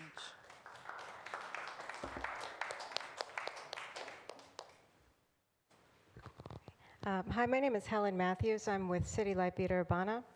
We're an eviction defense organization. And last year at City Life, we saw the displacement crisis hitting artists in Boston at the Piano Factory, at 128 Brookside, at AMARP, across the river at EMF, and we advocated on the ground with many of these folks. And this year, in 2019, we've seen potential displacement of musicians at 14 Palmer Street in Dudley, the closure of parts of Via Victoria, and pending evictions at the BCA, as well as the Green Street Dance Studios in Cambridge. So we are in a displacement crisis that is affecting artists in a very meaningful and real way, and the City Council and the Mayor need to control the damage now. And because this is a hearing partially about access to art spaces, I want to speak briefly on the issue of access. One major problem with access to artists' live-work spaces in Boston is the underrepresentation of artists of color in the pool of certified Boston artists compared to the demographics of our city as a whole. And because most of the artists' live-work spaces in Boston require certification, this raises questions around fair housing.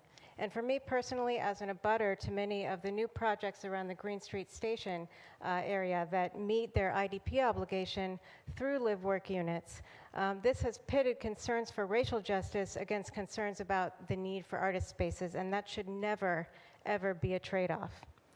So the City of Boston and the BPDA and private developers that are building live-work units to satisfy their IDP obligation should create a program to proactively promote the artist certification program in Boston's communities of color. And this should do at least a little bit to create greater access of artist live-work units for folks of color over time. But the biggest barrier to live-work space access, especially in communities of color, and all artists, appears to be the high AMI levels that the BPDA and the city are placing on these live-work spaces.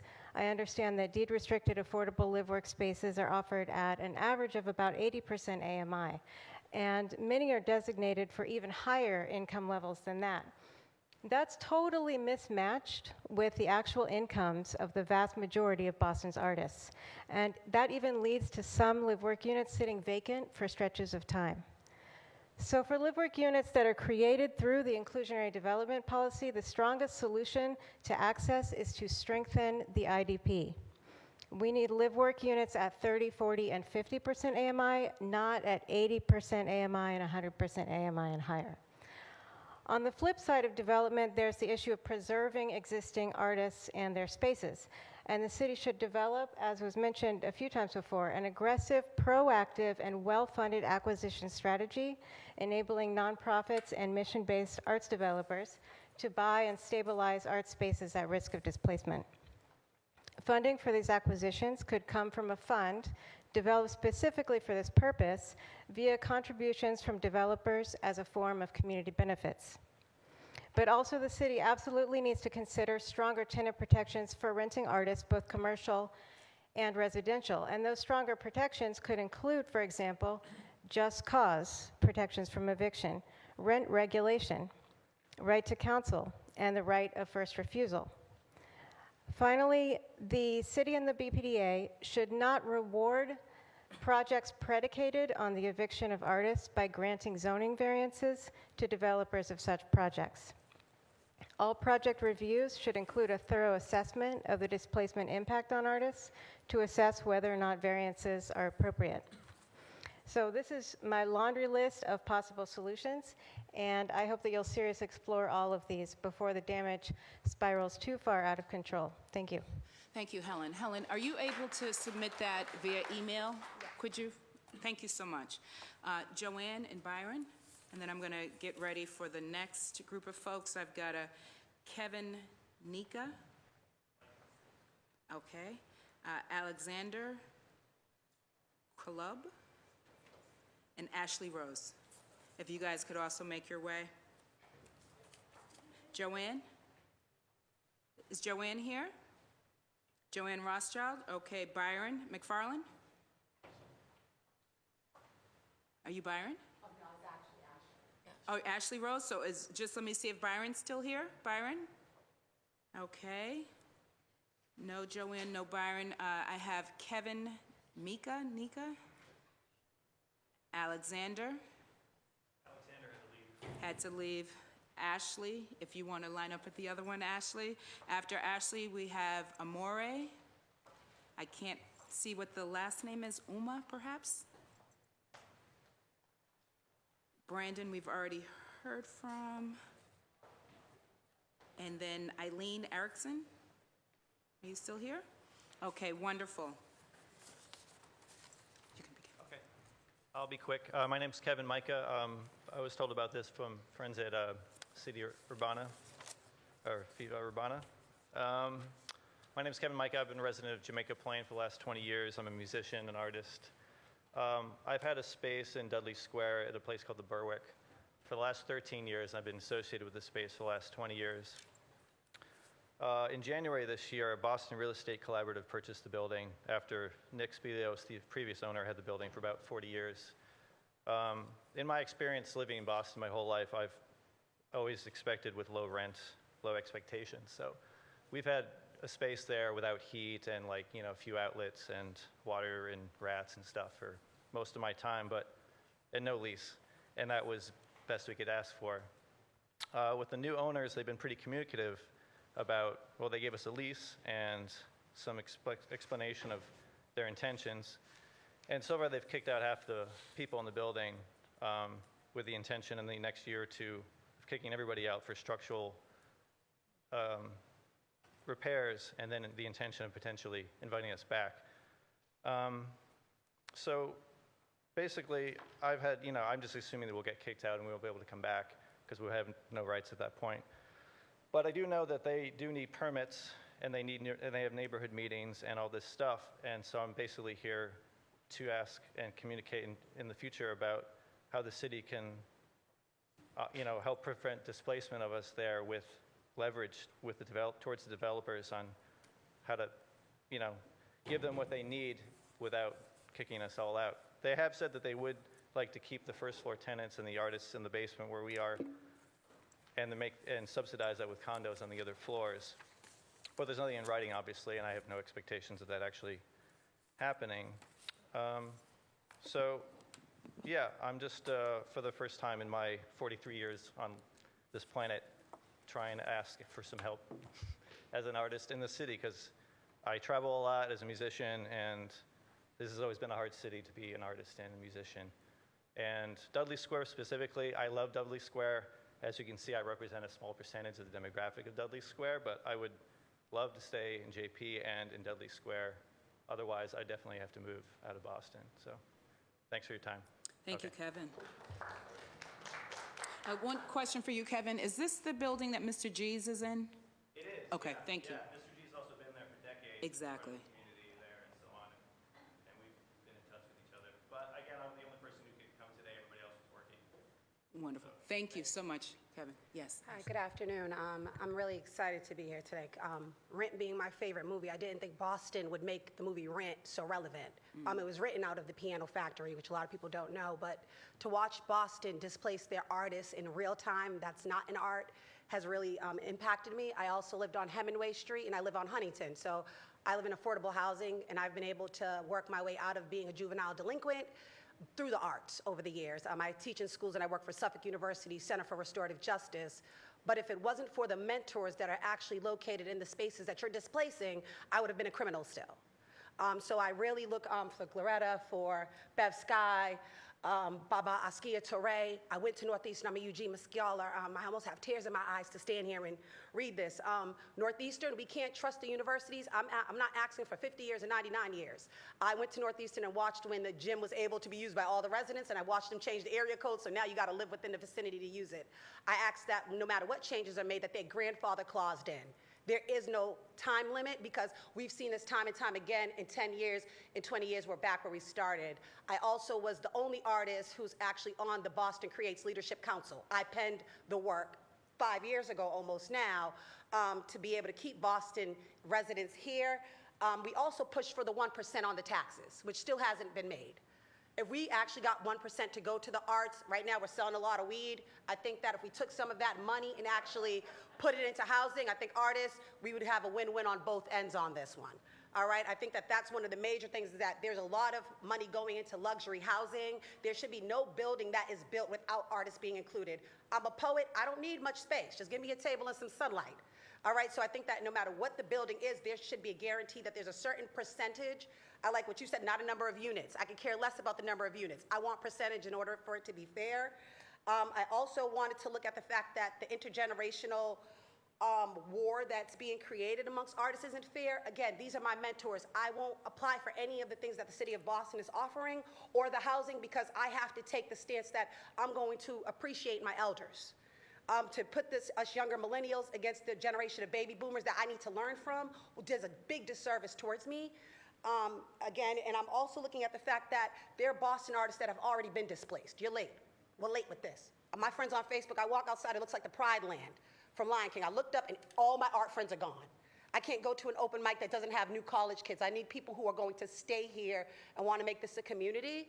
And I ask that you really, really look into grandfather clausing all of these in, looking at the 1% of taxes. Other states have done it already, and it's worked really, really well, and that 1% go directly into housing, so we're not fighting against each other while people are moving into luxury housing across the street. And thank you so much for just even holding this meeting for us. I appreciate it. Thank you so much, Ashley. Wonderful. Please. Hi, I'm Aileen Erickson, and I have a studio at the Boston Center for the Arts. I've had a studio there for, come December, 46 years. And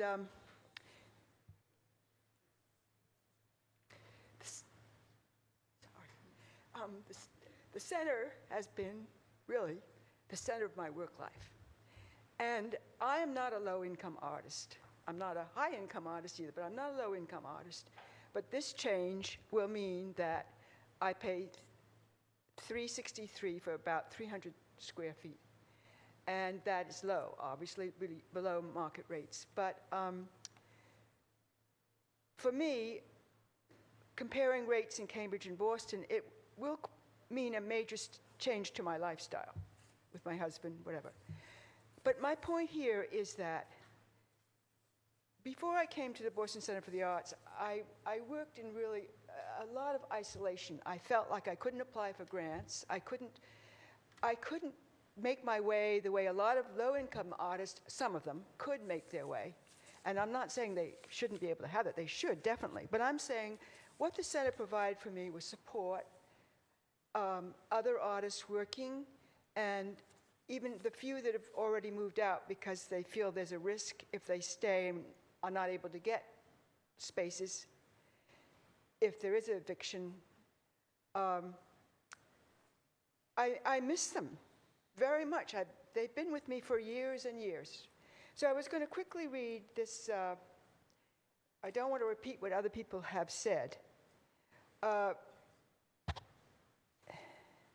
In some basic ways, the present administration and board, with few exceptions, and I should add that I feel very grateful to the Senate, what they have given me, absolutely, over the years.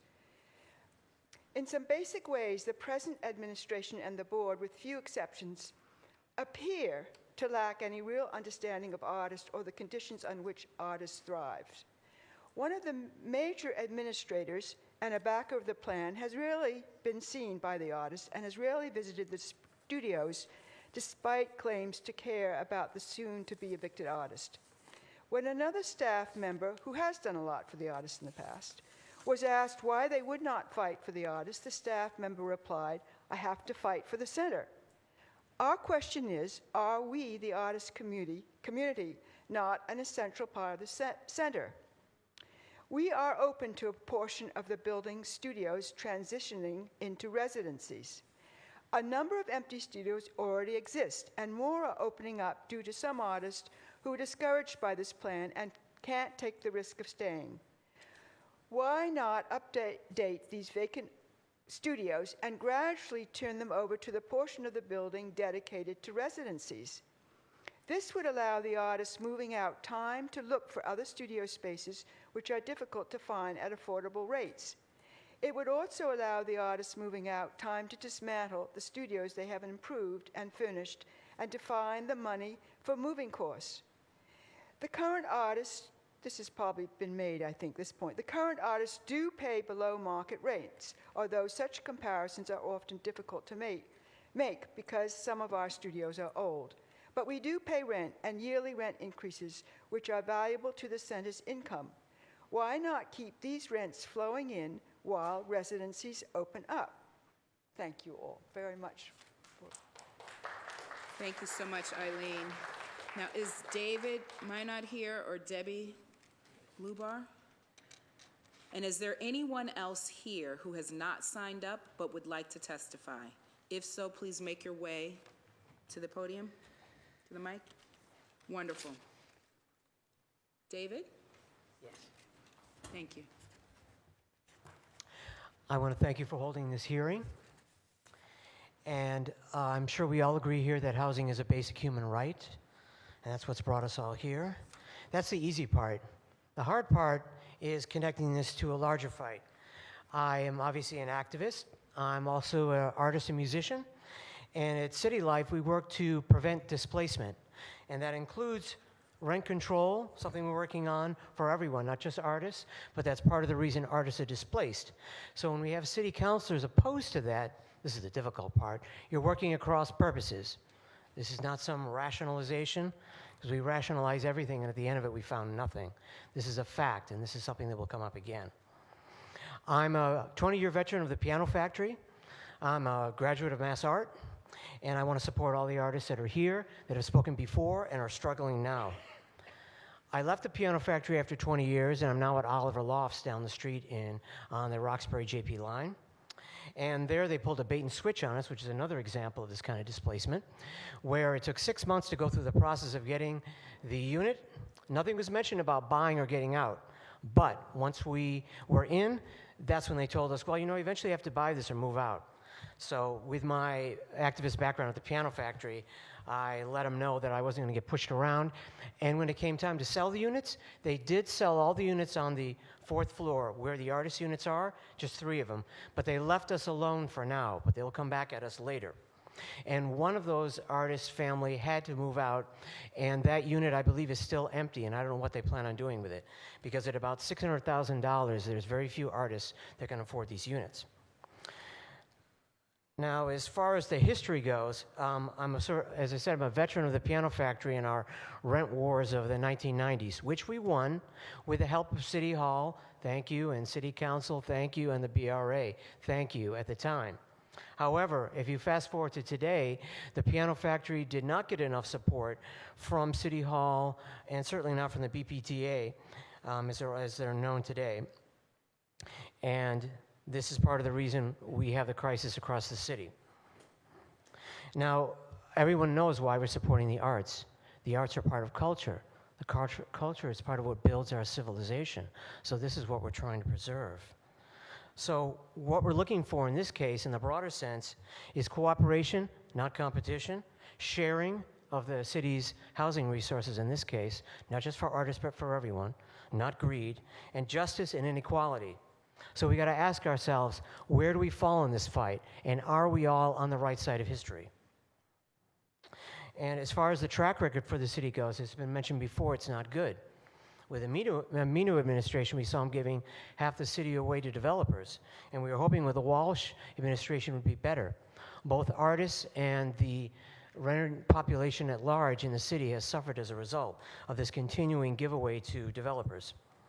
We need to divorce developers from City Hall because the track record is there that they're not working in our best interests. We need the city to stop depending on market forces. Market forces are like a serpent that devours everything in its path. And that's what market forces are doing to the city, to the country, and to the world. And we can't live like this. And I see this not only amongst artists, but amongst the entire population, because with City Life, I'm in housing court every Thursday. The people are distraught, depressed, stressed out, and it's tearing apart families. Not just artist families, but everyone's family, and who's affected. And affected primarily is black and brown residents of Boston. This has got to stop. So I'm just not talking problems, I'm talking solutions.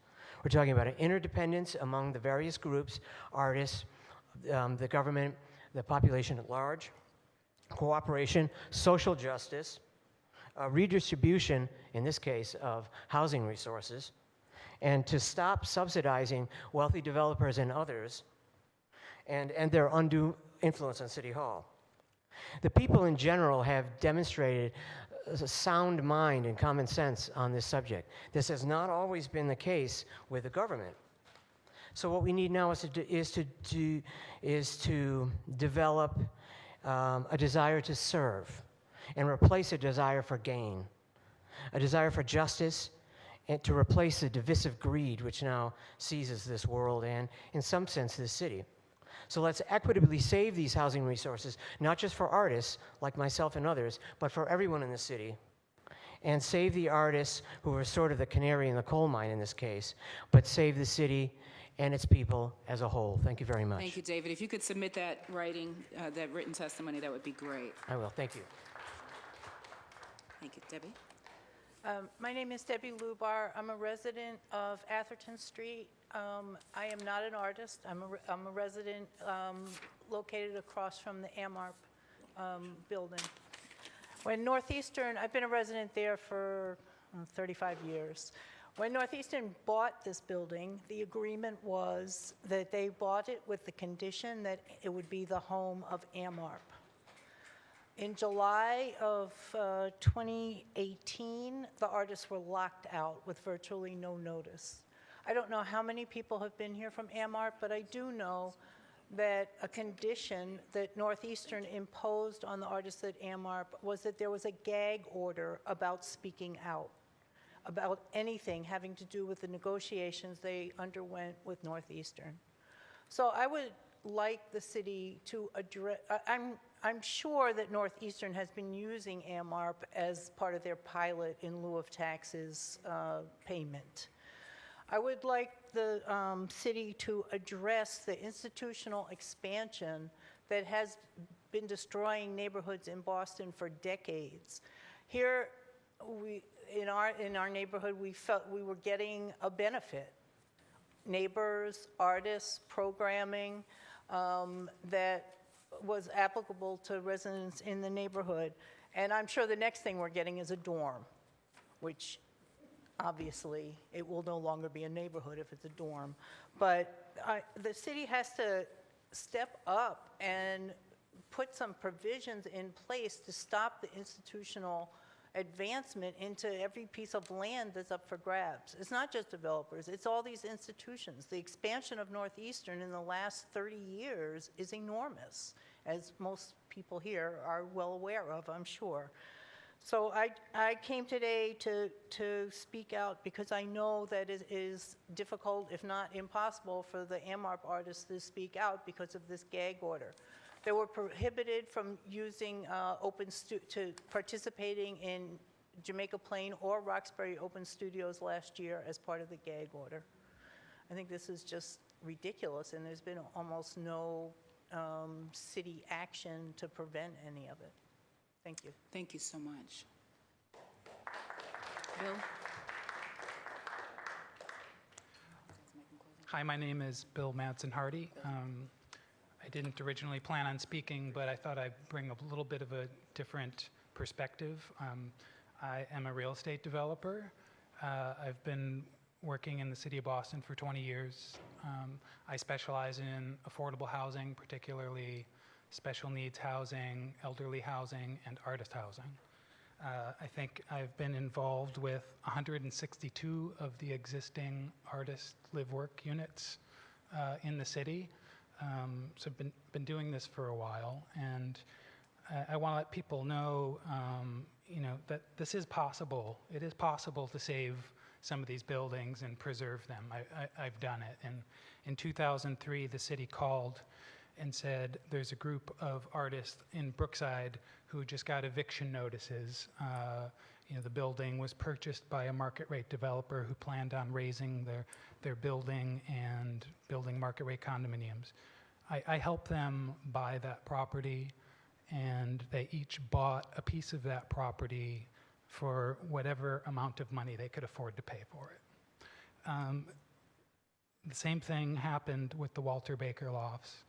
Same thing happened with Midway Studios. Those are rental projects, but those were properties that were going to be put on the open market that we were able to buy along with the residents, forming nonprofits where the residents have an ownership participation on the board. So these things are possible, and a lot of it's made possible by the determination of the artists themselves, but in partnership with developers like me, and there are others out there, willing to help and put their resources and guarantee loans and make these things happen. But all of those projects also happened because of the city. There really is a commitment by people in the city at the BPDA and DND to help make these things happen. Now, there have also been some failures. Brendan was here, but he left. I tried very hard working with the 128 Brookside folks to save their building. Frankly, I think it could have been saved, and I was brought into it too late, and a P&S was already signed with another developer, so there was really nothing that could be done at that point. I'm also working with the Humphrey Street Studios. I don't think anyone has mentioned that property. There was one tenant here from that property. That building's up for sale, and I've been working with them, and I just don't see a way to save that building for various reasons. So, some just can't be saved. But the important thing is that that there's this commitment, and that the city continues to work with people like me who are trying to save these buildings. But I also develop new artist housing. Right? We developed the Art Block property that was on city-owned property that we developed affordable condominiums. I am right now in the process of developing 74 artist housing units in Dudley Square with a ground floor that is entirely work only, and shared workspace and work studios to support the artists there and other artists in the community. The housing part, the live-work part is easy. I can do that all day, because housing, there are lots of resources for housing from the federal government through low-income housing tax credit program or historic tax credit programs, home funds, lots of resources through the Department of Neighborhood Development. And by building at that scale, I can set aside a lot of units for artists that make nothing up to 50 or 60%, which is where the real need is. And we do have a few units at 80% also. So the housing is possible. The hard part is the workspace. There aren't the subsidies and the resources available for workspace. I'm able to include maybe 2,000 square feet of what will be affordable workspace in this new building, but only because, I'm bringing, building 6 stories of housing on top of it and bringing all of those resources to bear to help build that. I could never go out and develop 2,000, 3,000, 4,000 square feet of affordable work-only space. Thank you, Bill. Oh, did you have more? No. So I just think things that are important to think about are funding resources that are for work-only space and not just live workspace. And again, because a lot of the new units that are coming up that the BPDA is involved with through inclusionary zoning are 80% units, and the rents for those units are going to be at the exact maximum allowable rent under the 80% allowable, and not a lot of artists can afford that. I stay involved and I asset manage. And I stay involved in all these projects, the 6, 7, 8 projects I've done, and we have 80% units that sit vacant. We can't rent them because we can't find people who can afford them. So it's a shame. So they really need to be lower. And the project at Dudley, we're going to have it's going to be a quarter at 30%, and 100% of the rental units will be below 60%. Thank you, Bill. Just one more quick point. Wonderful. I think, Mr. O'Malley, you said something about having artists, the restriction in that program be for low income. But it's important to have the mixed income. The Midway Studios project, which, as Cara mentioned, provides the majority of the very low income units that we have in this city, that's only possible because that unit is actually predominantly market rate. All 89 units are restricted to certified artists, but there are only 36 affordable units in there.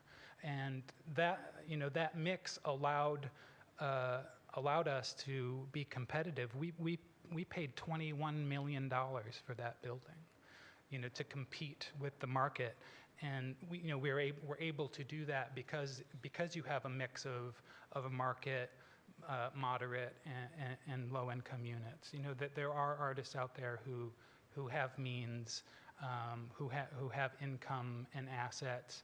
And they're a great and important part of art communities that come together. Usually they're older and more established artists, and they work with younger people. So thank you very much. You are, ma'am? Hello. I'll keep this very brief. My name is Emily Foster Day. I'm the acting co-director at Boston Center for the Arts. I sent you a brief on our new program, new residency program, Studio 551, so I won't go into the details of that. But what I do want to say is that I appreciate the opportunity to be here. I appreciate the opportunity to participate in this discussion. I appreciate the opportunity to listen to the testimony of the artists who are in the building and the artists who live in the city, because affordable workspace is a critical issue for our artists and creatives. What I also want to say is that we are at BCA working very hard to listen to our community, to listen to the artists who are in the building, to speak with the city, to speak with the state. And I also hope that we have the opportunity to speak with all of you over the course of the next few weeks as we start to refine and sort of understand the impact of this program, ways that we can support the artists in the transition, and we are very specifically looking at a timeline revision. So I appreciate, again, the opportunity to be here to speak, and I hope that we can continue this discussion. Thank you so much. I really appreciate that you're here as well. So we're going to wrap up this hearing now. I just want to say, first and foremost, thank you to everyone who came and participated, particularly the artists who shared their experiences, and more importantly, their ideas and solutions moving forward. I want to make clear that the properties that we have been discussing, the city is not displacing anyone. These are private entities.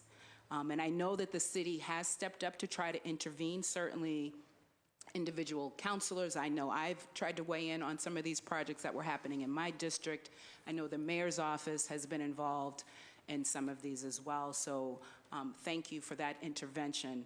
I want to say thank you to our Chief Elliot Ortega, as well as Ms. Sharp, for your participation, as well as the other panelists who were here. I want to acknowledge that my colleague Ed Flynn, who was here earlier, had to leave for another commitment. Certainly appreciate the partnership by my colleagues who are still here. Sounds like to me that there are some specific takeaways that we could act on immediately, like changes to the zoning code.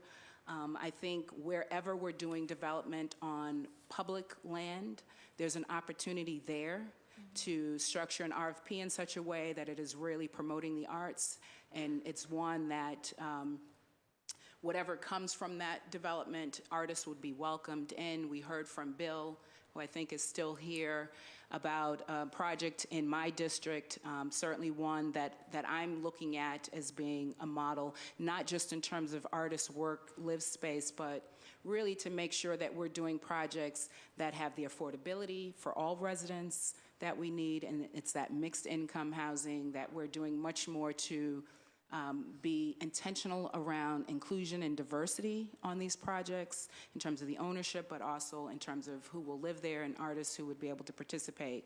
So, you know, I'm hopeful about next steps, as difficult as this conversation is, because I think there were some clear, concrete things that we can move forward on from this hearing.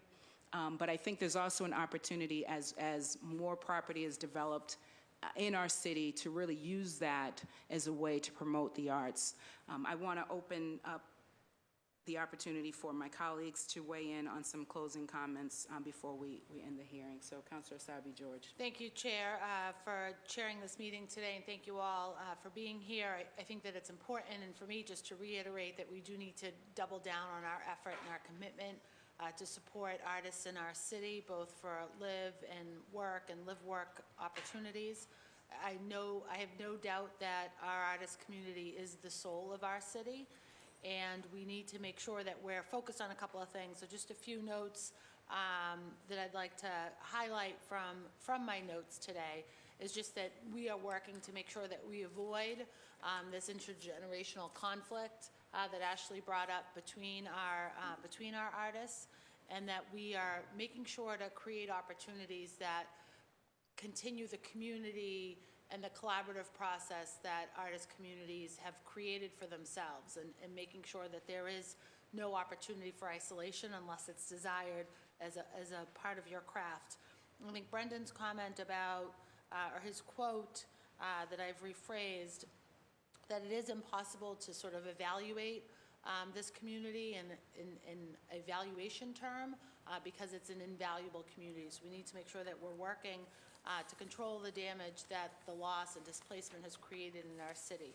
And we need to do a real analysis on the real health of the artist community. And I think that's an important point that was made today. And whether it's called a displacement impact analysis or the true health of our artist community in the city of Boston, I think that's really important. And I think through this work, we'll continue to have those conversations and create some real action steps in the near future. Thank you to the chief, thank you to your staff, thank you everyone that was here today. Thank you. Councilor O'Malley. Thank you, Madam Chair.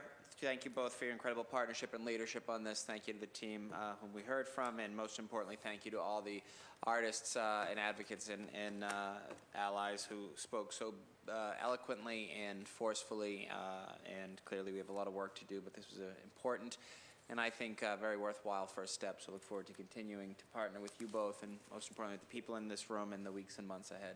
Thank you very much. Thank you. So I want to say thank you again, particularly to the artists. Please stay at it, stay at your craft, stay at the organizing efforts that you are doing. there is a lot more, I think, that the city can do, even though these are private institutions that are displacing you, and I look forward to working with all of you and next steps. So with that being said, this hearing is now adjourned for docket 0499. 0499. Thank you.